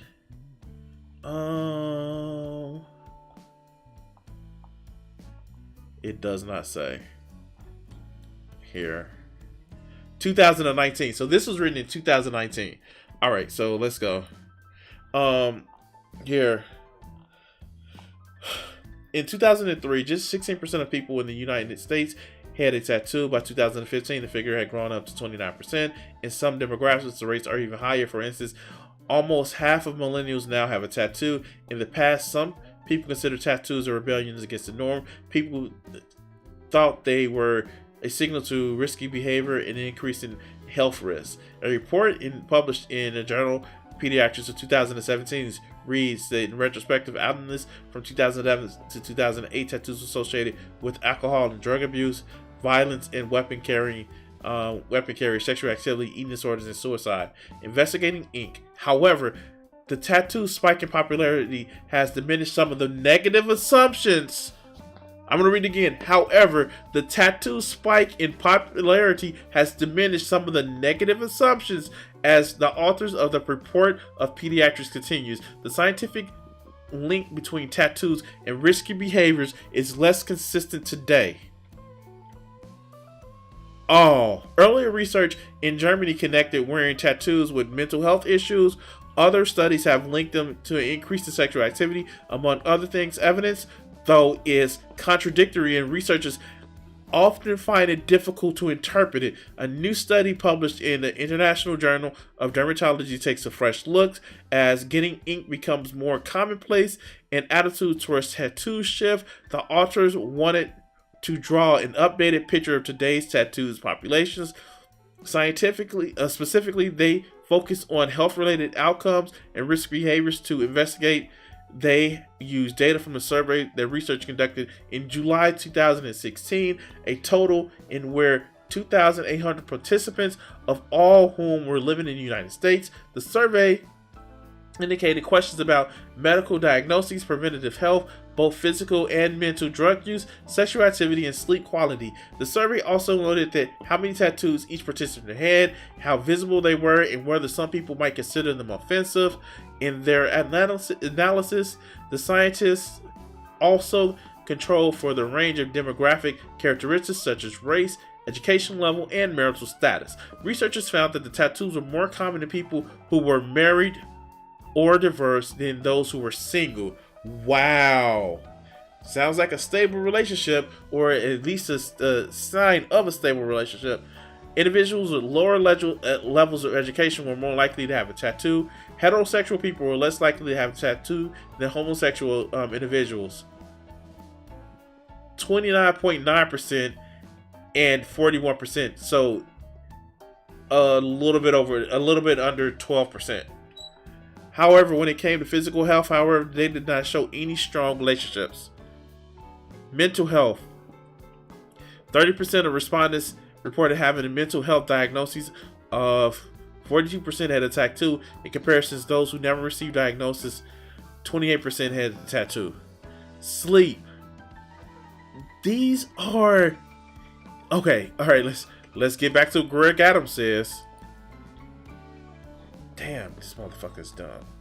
Because he thinks he can read the science, but he doesn't. It's fitting his perception of what he wants it to be. But let's go. Related outcomes and risky behavior. Now, they did the data. To hell with you to be like, well, no, this is blah, blah, blah, blah, blah, blah, blah. Y'all start shuffling. Let's read it. Abstract, background. Tattoos have reached, and by the way, I feel differently about men and tattoos as I do with women and tattoos. Call it unfair, but that's what it is.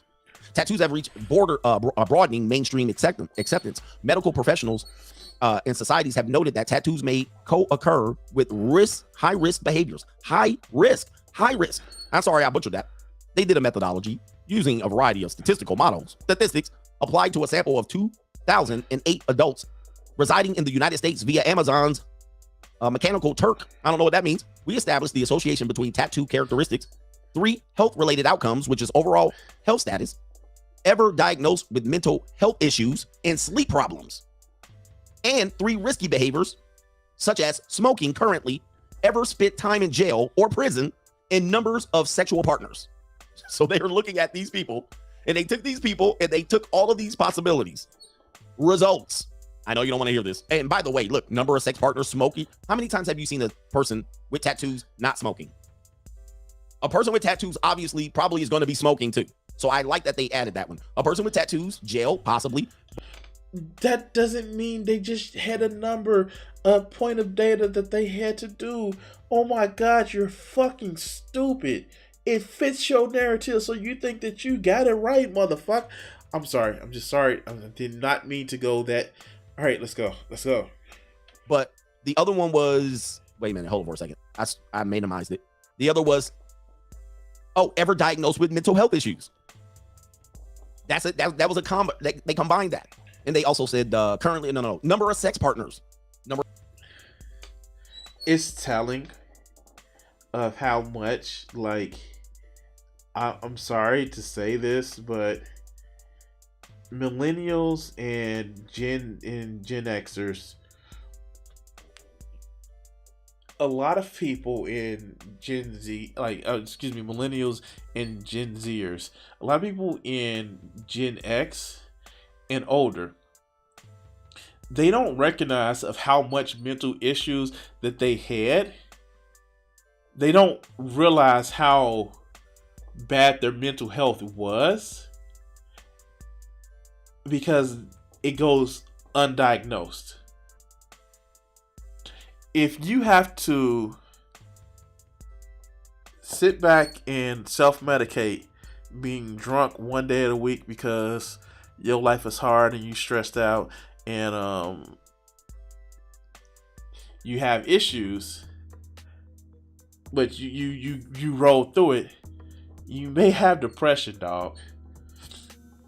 If you have to deal with, you have a crippling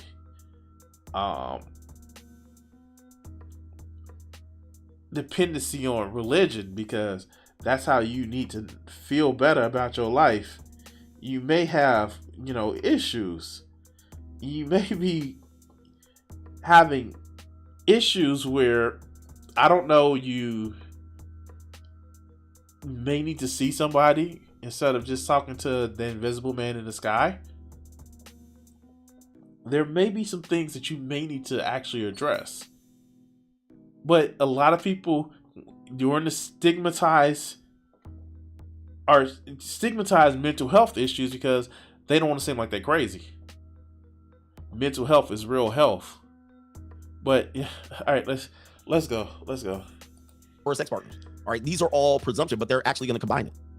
Results. We find that the presence, number, and specific features of tattoos are positively correlated with 2 of the health-related outcomes.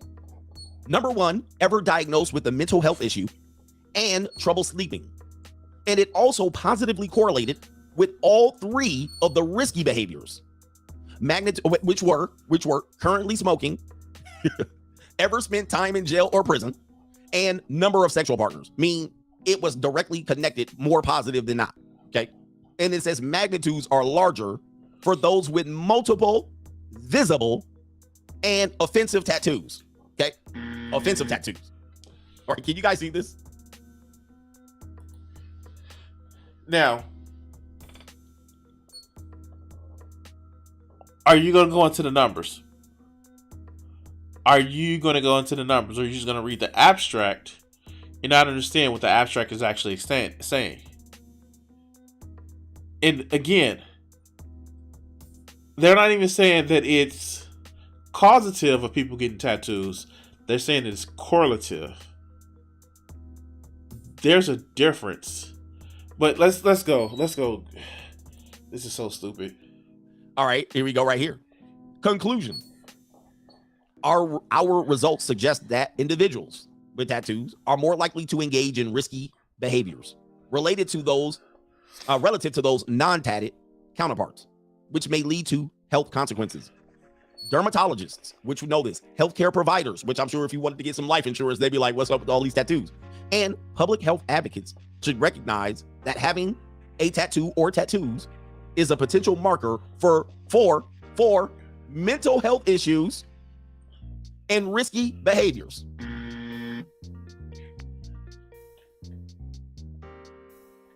What I don't get is this, and maybe this is just my, liberal brain working the way it is working.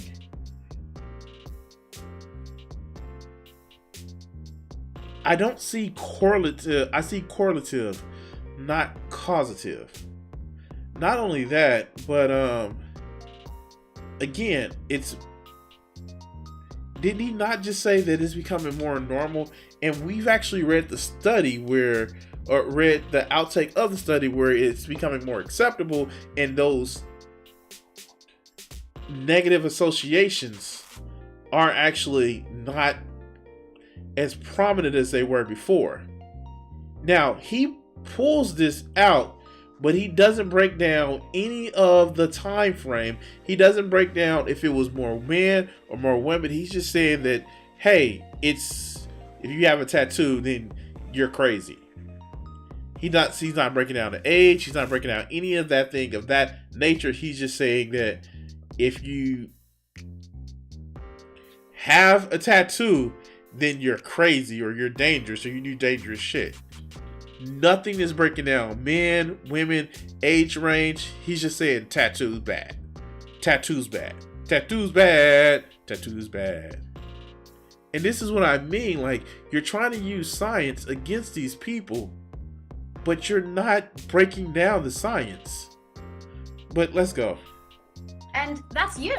Now, when it comes to guys on this one, I would say 50-50. When it comes to women, 80-20 for sure.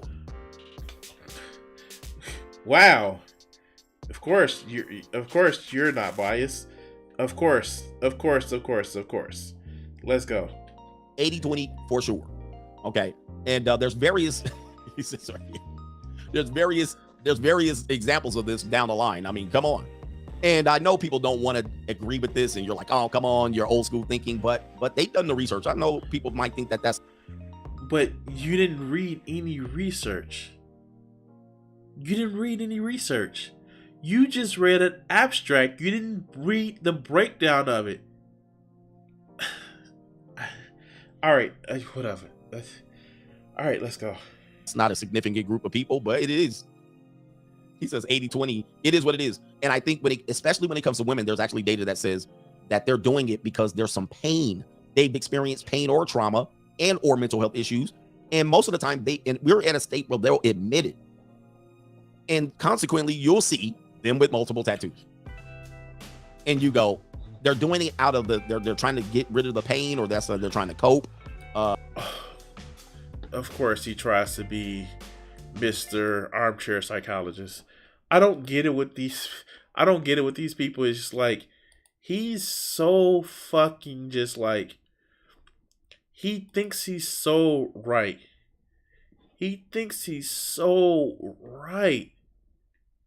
That he just doesn't understand that, one, he didn't have any data showing that it was.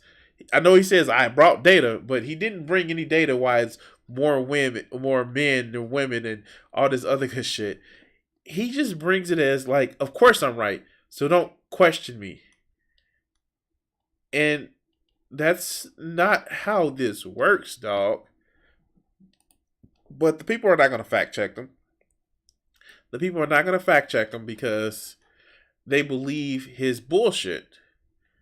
And I'm sorry, I just don't.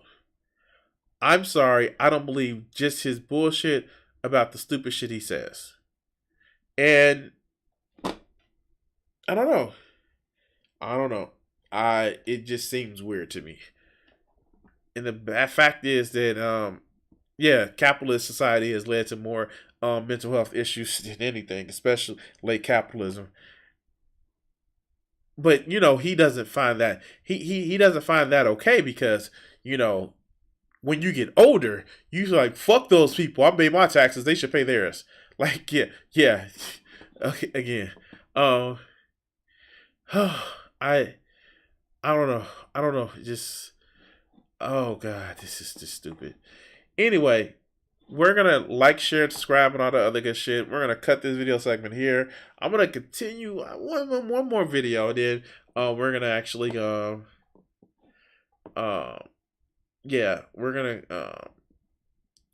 going to continue this video. This is going to be like our last video. So we're going to cut this video segment here.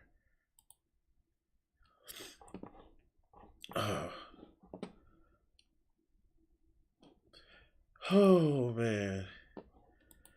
I want to do one more video. I don't know, guys. I'm sorry. I just like a lot of this. I'm gonna try to do better. Do better as far as doing the streams more than throughout the week, but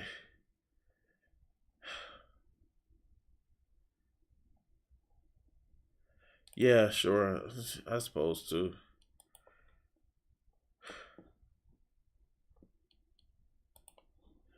All right. And by the way, I know it's been a while since I've asked for this, and I'm just gonna say it. If you guys have a video that you want me to go over, send it to me. I don't care what it can be. It can be about video games. It can be about it can be science shit. If you want to actually see me go over a video,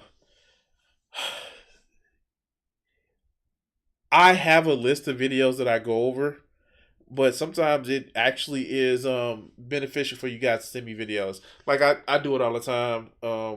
Joe sends me the trailers, like the God. I like here. Did he say? Oh God, he's no longer on Twitter because Elon Musk let the races back on. Let me see if I still see it.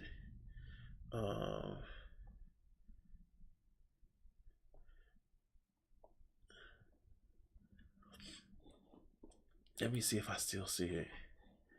Deadly weapons.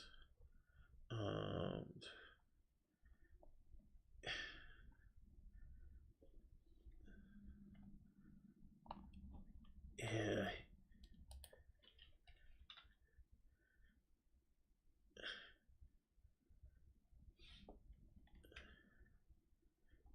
Shit. Yeah, he.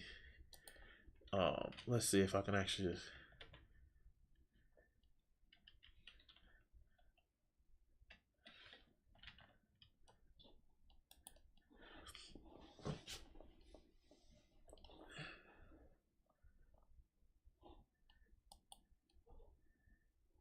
When this man sent me a picture like this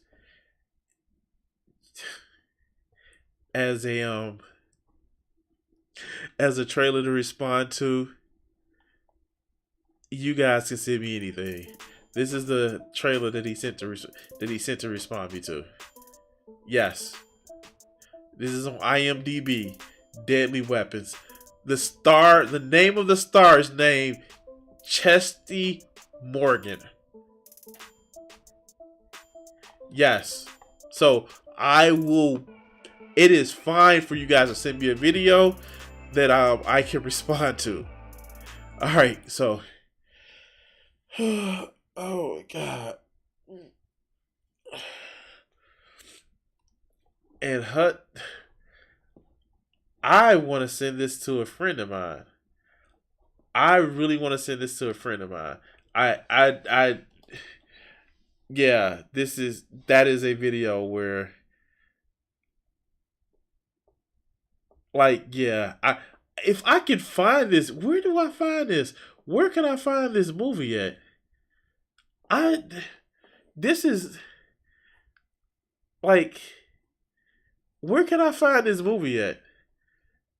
Like, she kills somebody with her chesticles. I'm sorry. She killed somebody with her chesticles. Like, and they show nipple and everything. Like, oh, wow. Her chesticles. She killed somebody with her chesticles. I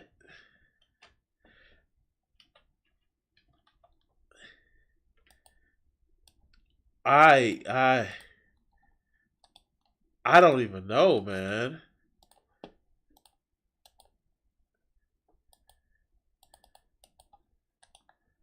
Oh God.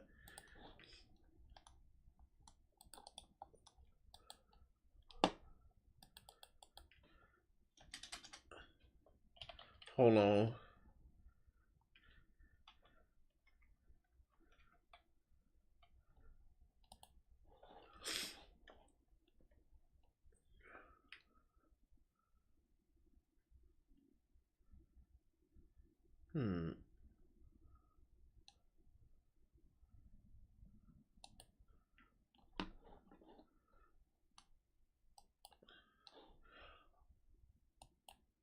Oh my God. Oh my God. Okay. I will say this. Okay.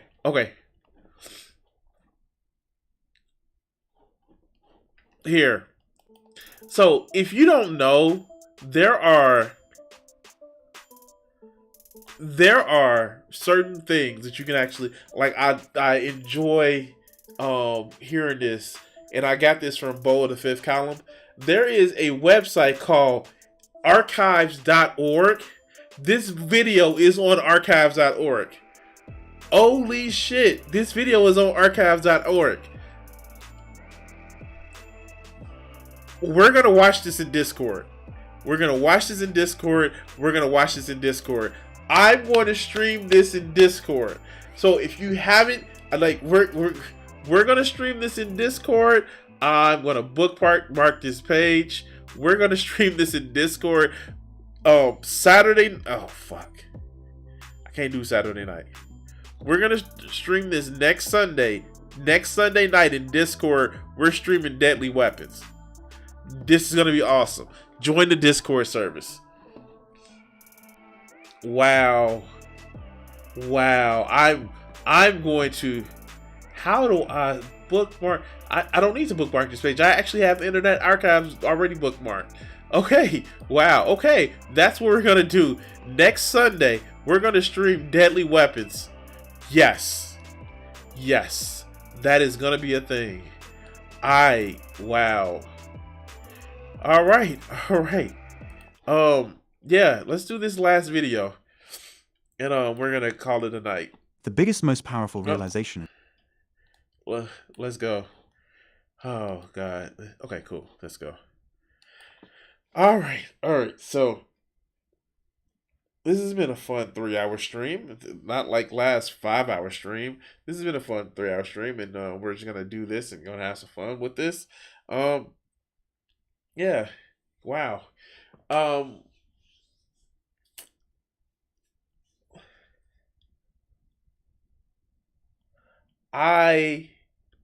This is by the channel Manhood. I think I covered their video once before, but yeah, I saw this and this was interesting to me. Modern women fears happy single man. I don't think that's how that works, dog.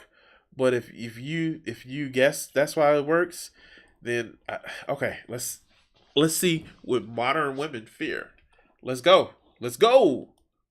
The biggest, most powerful realization in MGTOW for a man is when he realizes that women fear single men a lot more than we do women. No. Wait, what? Wait, what?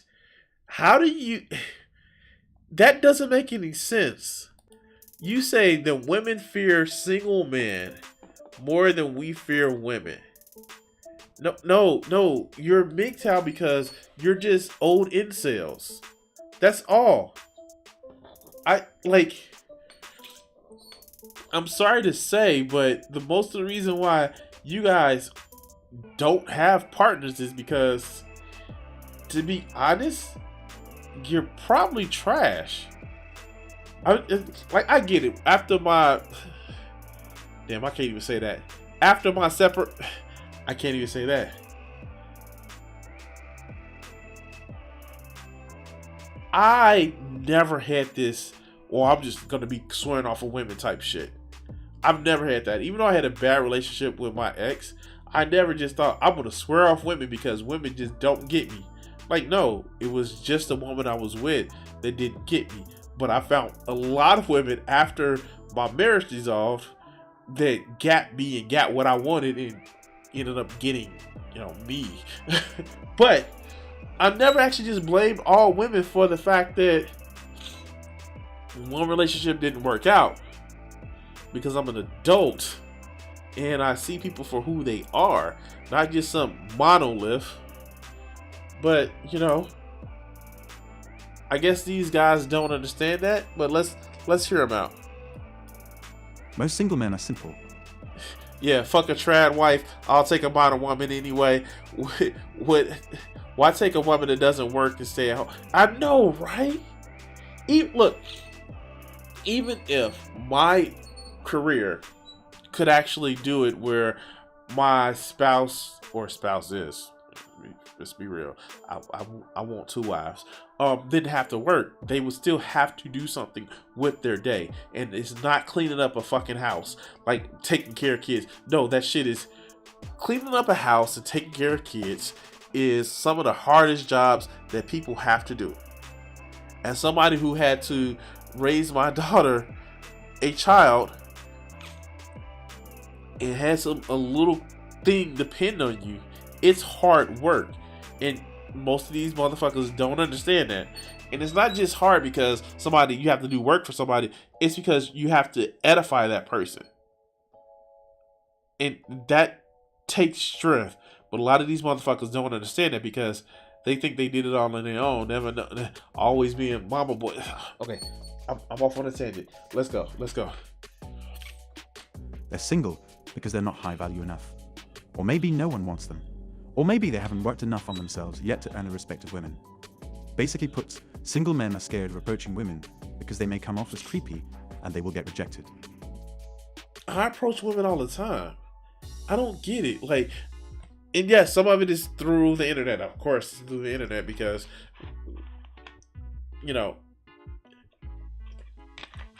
COVID was happening, but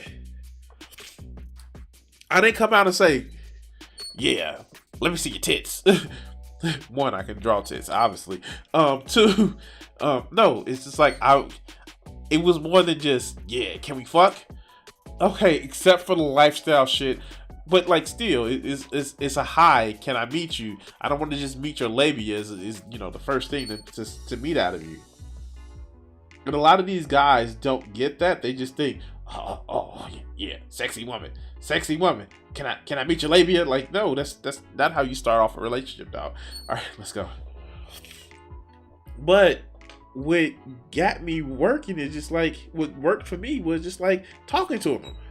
Now, did I tell them that I wanted to see? I wanted to I like titties. Yeah, of course. Did I tell them that I like sexual activities? Yeah, of course. But that came at the right time and right place. I didn't just leave with that shit, except for when I went to swingers parties. But still, you can. All right, let's go. What if I told you the game is so different? Modern women actually fear single men. Not one as in singular, but women fear single men. And the more single men keep popping up, the more they have reason to panic. Let me explain why. For this, we need to unpack basic women's biology and mental reasoning, because that will explain a lot about why women are the way they are. Oh, another channel that hasn't done any research at all is going to tell us about biology and reason and shit like that. Because they know about women's biology. They've studied women for years.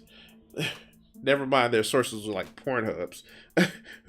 But they study women for years, and they know. And you know, they're friends, and well, they don't have any female friends. Well, they're sisters who are actually dating good guys, but their sister are dating guys that's not them, and so they think that they're bad because they want to sleep with their sisters. Okay. All right, I'm sorry, I'm being an asshole. Let's go.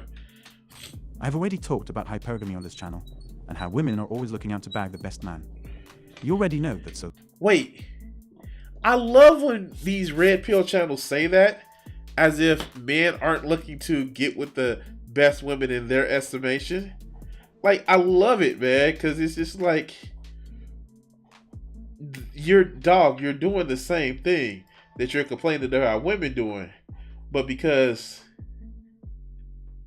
you just feel that it's okay when you do it and it's bad when they're doing it. Like, I don't get it. All right, let's go. That isn't big news. Let me talk about how women value their self-respect and perception. Once you understand that, a lot of things will pop in and start to make sense. Women are the symbol of beauty and attraction. This is pretty much accepted everywhere. Women represent beauty in humans, and it's their biggest selling point.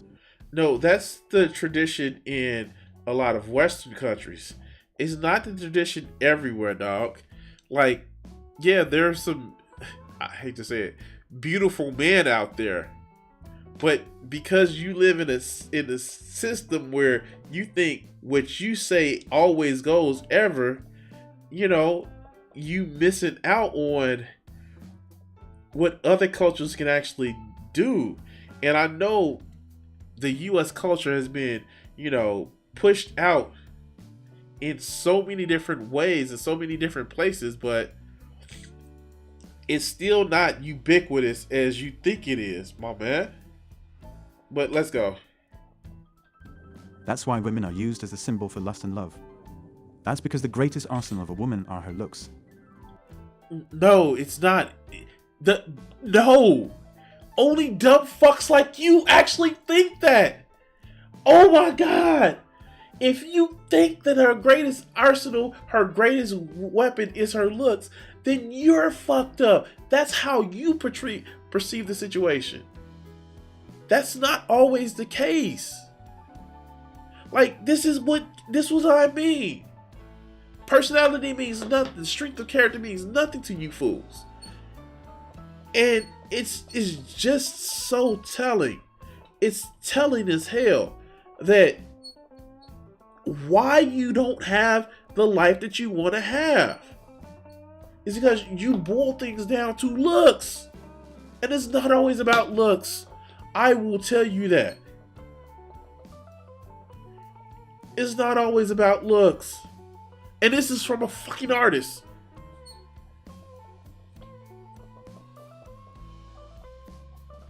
But let's continue. That's what made her a desirable woman in the past. That's why the beauty industry exists. That's why jewelry is hundreds and thousands of years old. That's why makeup goes back as far as ancient Egypt. And they're not like, this is the craziest thing. My man, both men and women wore jewelry. And like, we're not even going to talk about how other cultures actually did have third genders. There are pictures of kings with rings. There is makeup worn by everybody. There are times where makeup is still worn by people that live in different places as a way of protection. Like, this is not just, oh, women have always worn makeups. That's not a thing, dog. Face paint has been around forever. It has.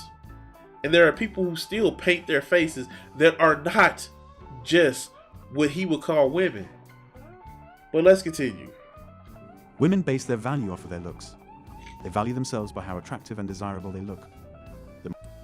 No, that's the women that you know. And then there are men who base their value off the way they look too. I don't care. Okay, let's go. The more they can look like that, the better suitors they will attract. She will have a huge pool from which to pick her desired man. And she will most definitely pick the highest value among them. That means the biggest factor of I've been chosen by women who probably had, people that had more money than I do. You know what the reason why I get chosen is because I have a better personality. Like, it's just, wow, personality matters, right? I know, right? And the fact that they think I'm a big teddy bear. All right, let's go. a woman's worth in society is how big of a pool she can attract. The greater number of men who ask her out and do her favors, the more desirable she feels. If no one is asking her out and she is getting rejected, she will lose all self-worth. This is not speculative. This actually happens. It's telling that. Does this happen with guys too? Like, and I hate to do the whataboutism, right? I'm asking him, and it sounds like I'm doing it, and I know it sounds like I'm doing it, but I'm asking him, is he applying that standard for guys?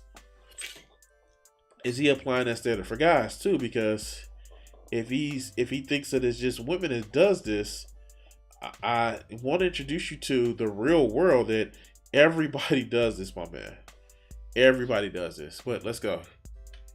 If you think rejection hurts you as a male, just go and see how badly women take rejection. Women absolutely lose it when they're rejected. They just aren't used to it at all. Women break down when they are rejected, or if they had a date planned and it got cancelled. If she's looking for the attention of men, and no one is giving her that, not even a group of better orbiters, she will lose all self-worth. She will post videos of her crying and tell her sob story to anyone who wants to listen.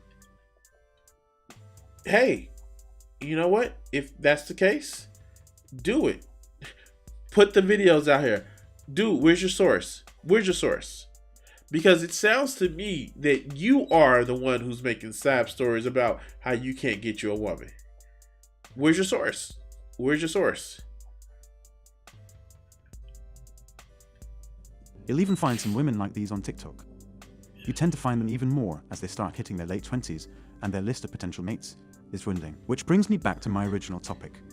Women, especially modern women who are the most hypogamous women to ever exist, greatly fear single men. Even more for that they fear single men who are happy with their lives. It kills them inside to see a man who's single and yet who's so happy and doing so well isn't asking for attention from women. No, actually, that's the women that they... That's when women see that from guys. When women see that from guys, that's the men that they actually want, because they know if they end the relationship that the guys aren't just gonna turn and try to like kill them in their sleep. That's the like no shade. If you seem happy as a content person in and of yourself, people like that. They actually say, oh, if I leave him, he's not gonna go and try to, end me because we break up. A lot of women like that, dog. I don't know what else to okay, let's go. Modern women also don't want men like these to increase because it's such a great threat to them. That's mainly why the media is so obsessed with making MGTOW look like an extremist movement. It is, because you motherfuckers murder people because you get told no. That's why. You motherfuckers murder people because you're told no. That's an extremist movement. But let's go. They're calling it a movement for incels and for lonely men who act entitled. But actually, it is. As a man, that's what it is. That's all it is. No, that's all it is. But let's go. Actually, it's a movement of the same happy single men they fear so much. Why is that? Why would women fear single men? Because it's a threat to their power of attraction. It's a threat to their value. They're used to men chasing them and looking for their attention and asking them for marriage because that's what society says. Society says to be truly happy you need to have a happy marriage and find the perfect girl. No, society says you need to have a partner. And I'm sorry, okay, yeah, maybe you need to have one or two. Like I'm saying. But if that's the case, push back on it. That's fine to push back on what society says, my friend. And you know what? I'm going to say it. A lot of these guys, they're not exactly, they follow what society wants to follow them, but they may not exactly be straight. And they're depressed about that. And so they blame women about, why can't you just be my beard? Oh, God. I'm sorry. All right, let's go. I like these pencils. They feel good. So women depend on that dream and go through hundreds of men like that waiting to reel in the perfect one. Single men are sort of like rebels to that system. They went against what society told. Why do so many of these people think that women go through hundreds of guys? I don't get that part. It's like, do you really think that women are just sleeping around with that many guys because they're not sleeping with you? All right, let's go. Told them to do. Over the years, a lot of accomplished and intelligent men realized that women are simply overrated. And that's just not me saying that. Every stand-up comedian and rich guy who has easy access to women will tell you that. They measured the costs as a reward ratio and did not find it to be in their favor. In fact, every rich guy and stand-up comedian, you don't want to talk about how they lonely and how, like, I hate my wife, but these motherfuckers are people with wives. You're talking about those guys, or the ones that just think women are disposable pieces of shit that they can just use when they want to and be over with. Like, you're talking about those guys. That's your source. That's your source, dog. Okay. Wow, that's interesting. Let's go. if you throw in the modern world and its issues like harassment laws, divorce traps, and accusations, the risk to reward ratio goes even down. Wait. Harassment? So, yeah, no, you should just put up whatever I tell you with. And harassment is a bad... Wow. Okay. Wow. Tell me you're not creepy without saying that you're... Tell me you creepy without saying that you're creepy. I've never been seen as somebody who harasses women.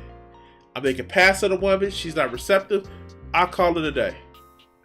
There are actually times where I'm just like, okay, I'm not gonna talk to you anymore. I'm not gonna bother you anymore. And if they wanted that attention, they came and got that attention. That's just a thing that happens. I don't get where you're doing this thing where it's just like, oh yeah, no. Whenever I try to talk to a woman, she thinks I'm harassing her. That's not how that works, man. If you are talking to a woman and she thinks that you're harassing her, then you need to evaluate what you're doing, man. You really need to evaluate what you're doing. But let's go. A lot of men who could understand the way the world worked realized that women are overrated and not worth it. It's just not worth it spending time with women and demanding their attention for a few minutes of pleasure. In fact, well, if it's only a few minutes for you, I understand why. For me, it's I may not be doing intercourse for hours, but I am having sex for hours. Like this is not me bragging. This is actually telling the truth. Whenever I spend time with a woman, I am making love to her for hours. We are having some sort of intimate time, spending time with each other for hours. It's not just I stick my penis in her or her mouth and that's just the end of it. No, sexual arousal is hours long for me. That's just how it works.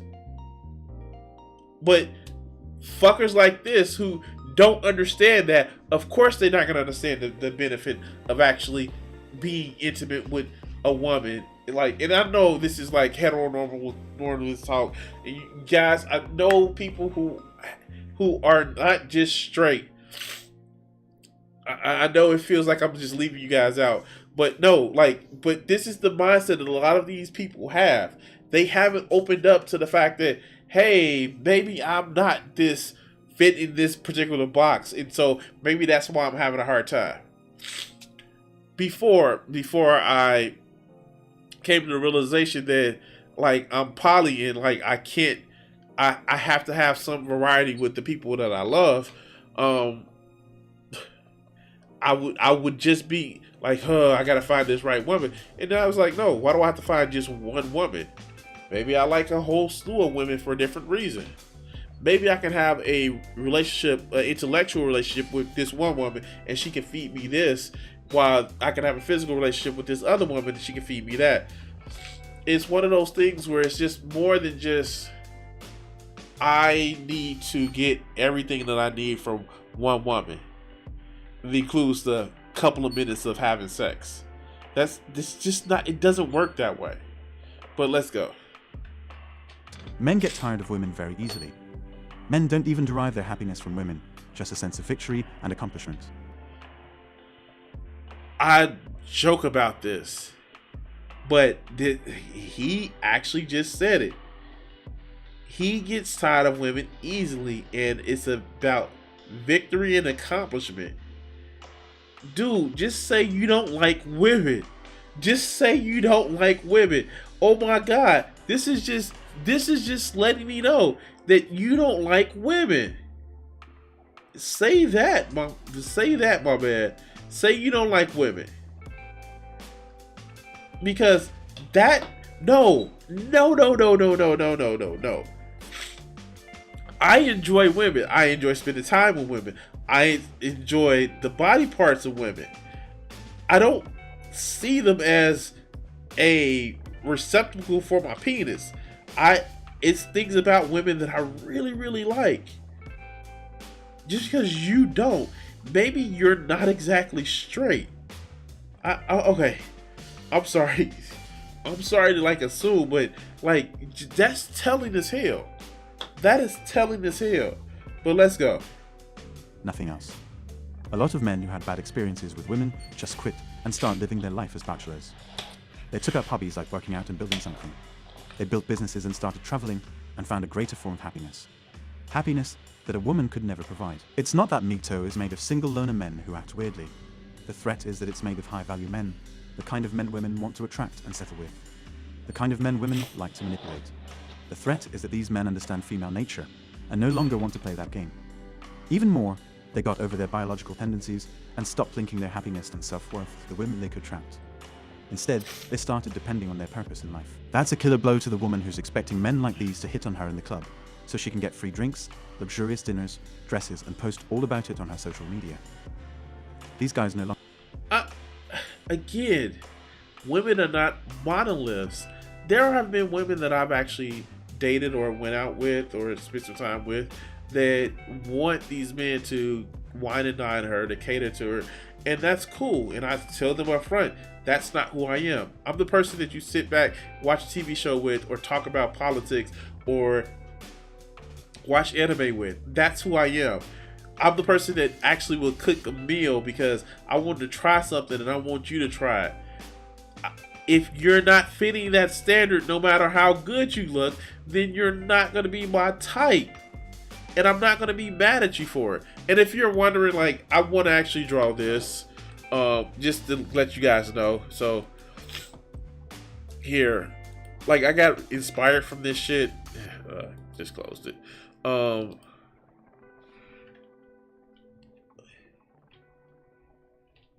I just saw it the other day because I was actually playing a game.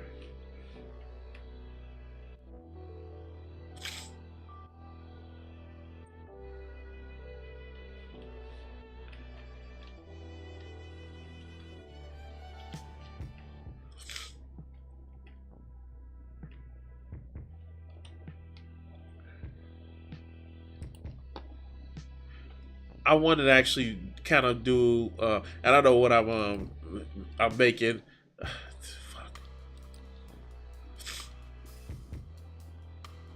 Images. Here we go.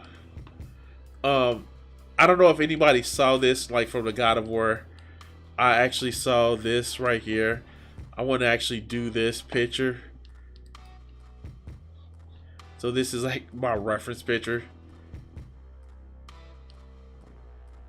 But I'm kind of gender swapping it, so, and like not making it as 2D, but you know, it's just one of my things that I had an idea for. But let's go. Wrong thing. Let's go. longer want to play. In fact, they don't want anything to do with her. Suddenly, more and more men are doing this, and more modern women are panicking. They're asking where all the high-value men are. They don't understand how a man can be so happy and chill without having... No, here's the thing. A lot of these guys made up this term high-value men. And what does high-value men mean? They just mean guys that make a lot of money. That's all. And more and more, a lot of women aren't asking where are the good men, and they mean high-value men. They mean the men who don't treat them like shit. And a lot of these guys can't comprehend. Well, I pay for this. I pay for this. Don't you get it? That you should love me because I spent money on you, so I bought you. And they don't get that. Just like they wouldn't want to for a woman to just feel like I spent money on you, so I bought you. They don't get that. Women can actually feel that way too. That they feel like, hey, I'm not just dating you for your wallet. But, you know, of course, they don't think that because all it cares about looks and arm trophies and shit like that. But let's go. Any stake in the dating market. How he can afford to be indifferent to women. In a way, some women perceive it as masculine strength. Some women take it to be a challenge. All of them, however, linked to their attraction. They're dying to figure out how this man is so happy and focused on his purpose without thinking of women. Now, remember early in the video, and I've been waiting for this to come around, and we're like almost 7 minutes in an 8-minute video. He says this is biological thing, and he hasn't mentioned what has been biological at all about this. He's just doing word salad. But let's go. Even more, if this keeps happening, what will modern women do? They can't get with the betas that they like to entertain. No, they're just there to do her favors and listen to her rants. In the end, she wants to get with men like these MGTOW men so she can use a divorce laws and get rich. So she can have a nice house in the suburbs that she can brag about to her friends, and she can throw insane money on shopping. She wants to get with men like these. Again, why do you think that women are just some money goblin, like just monsters that just want to take men's money and don't want to actually date the man that they're spending time with? Like, what? Who fucking hurt you?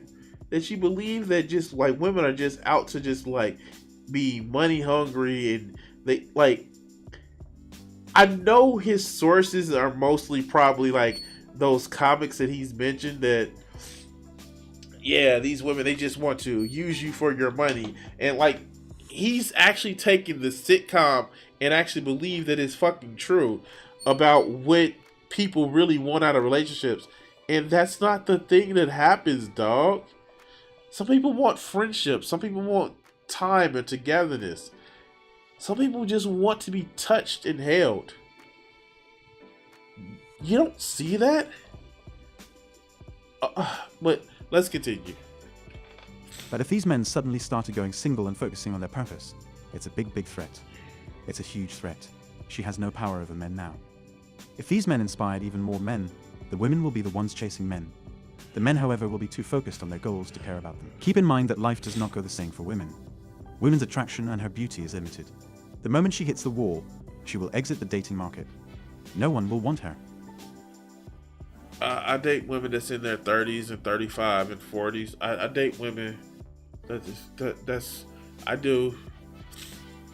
Again, this is coming from the perspective of a fucking 12-year-old, 14-year-old little boy that just thinks that, oh, she has to be hot all the time.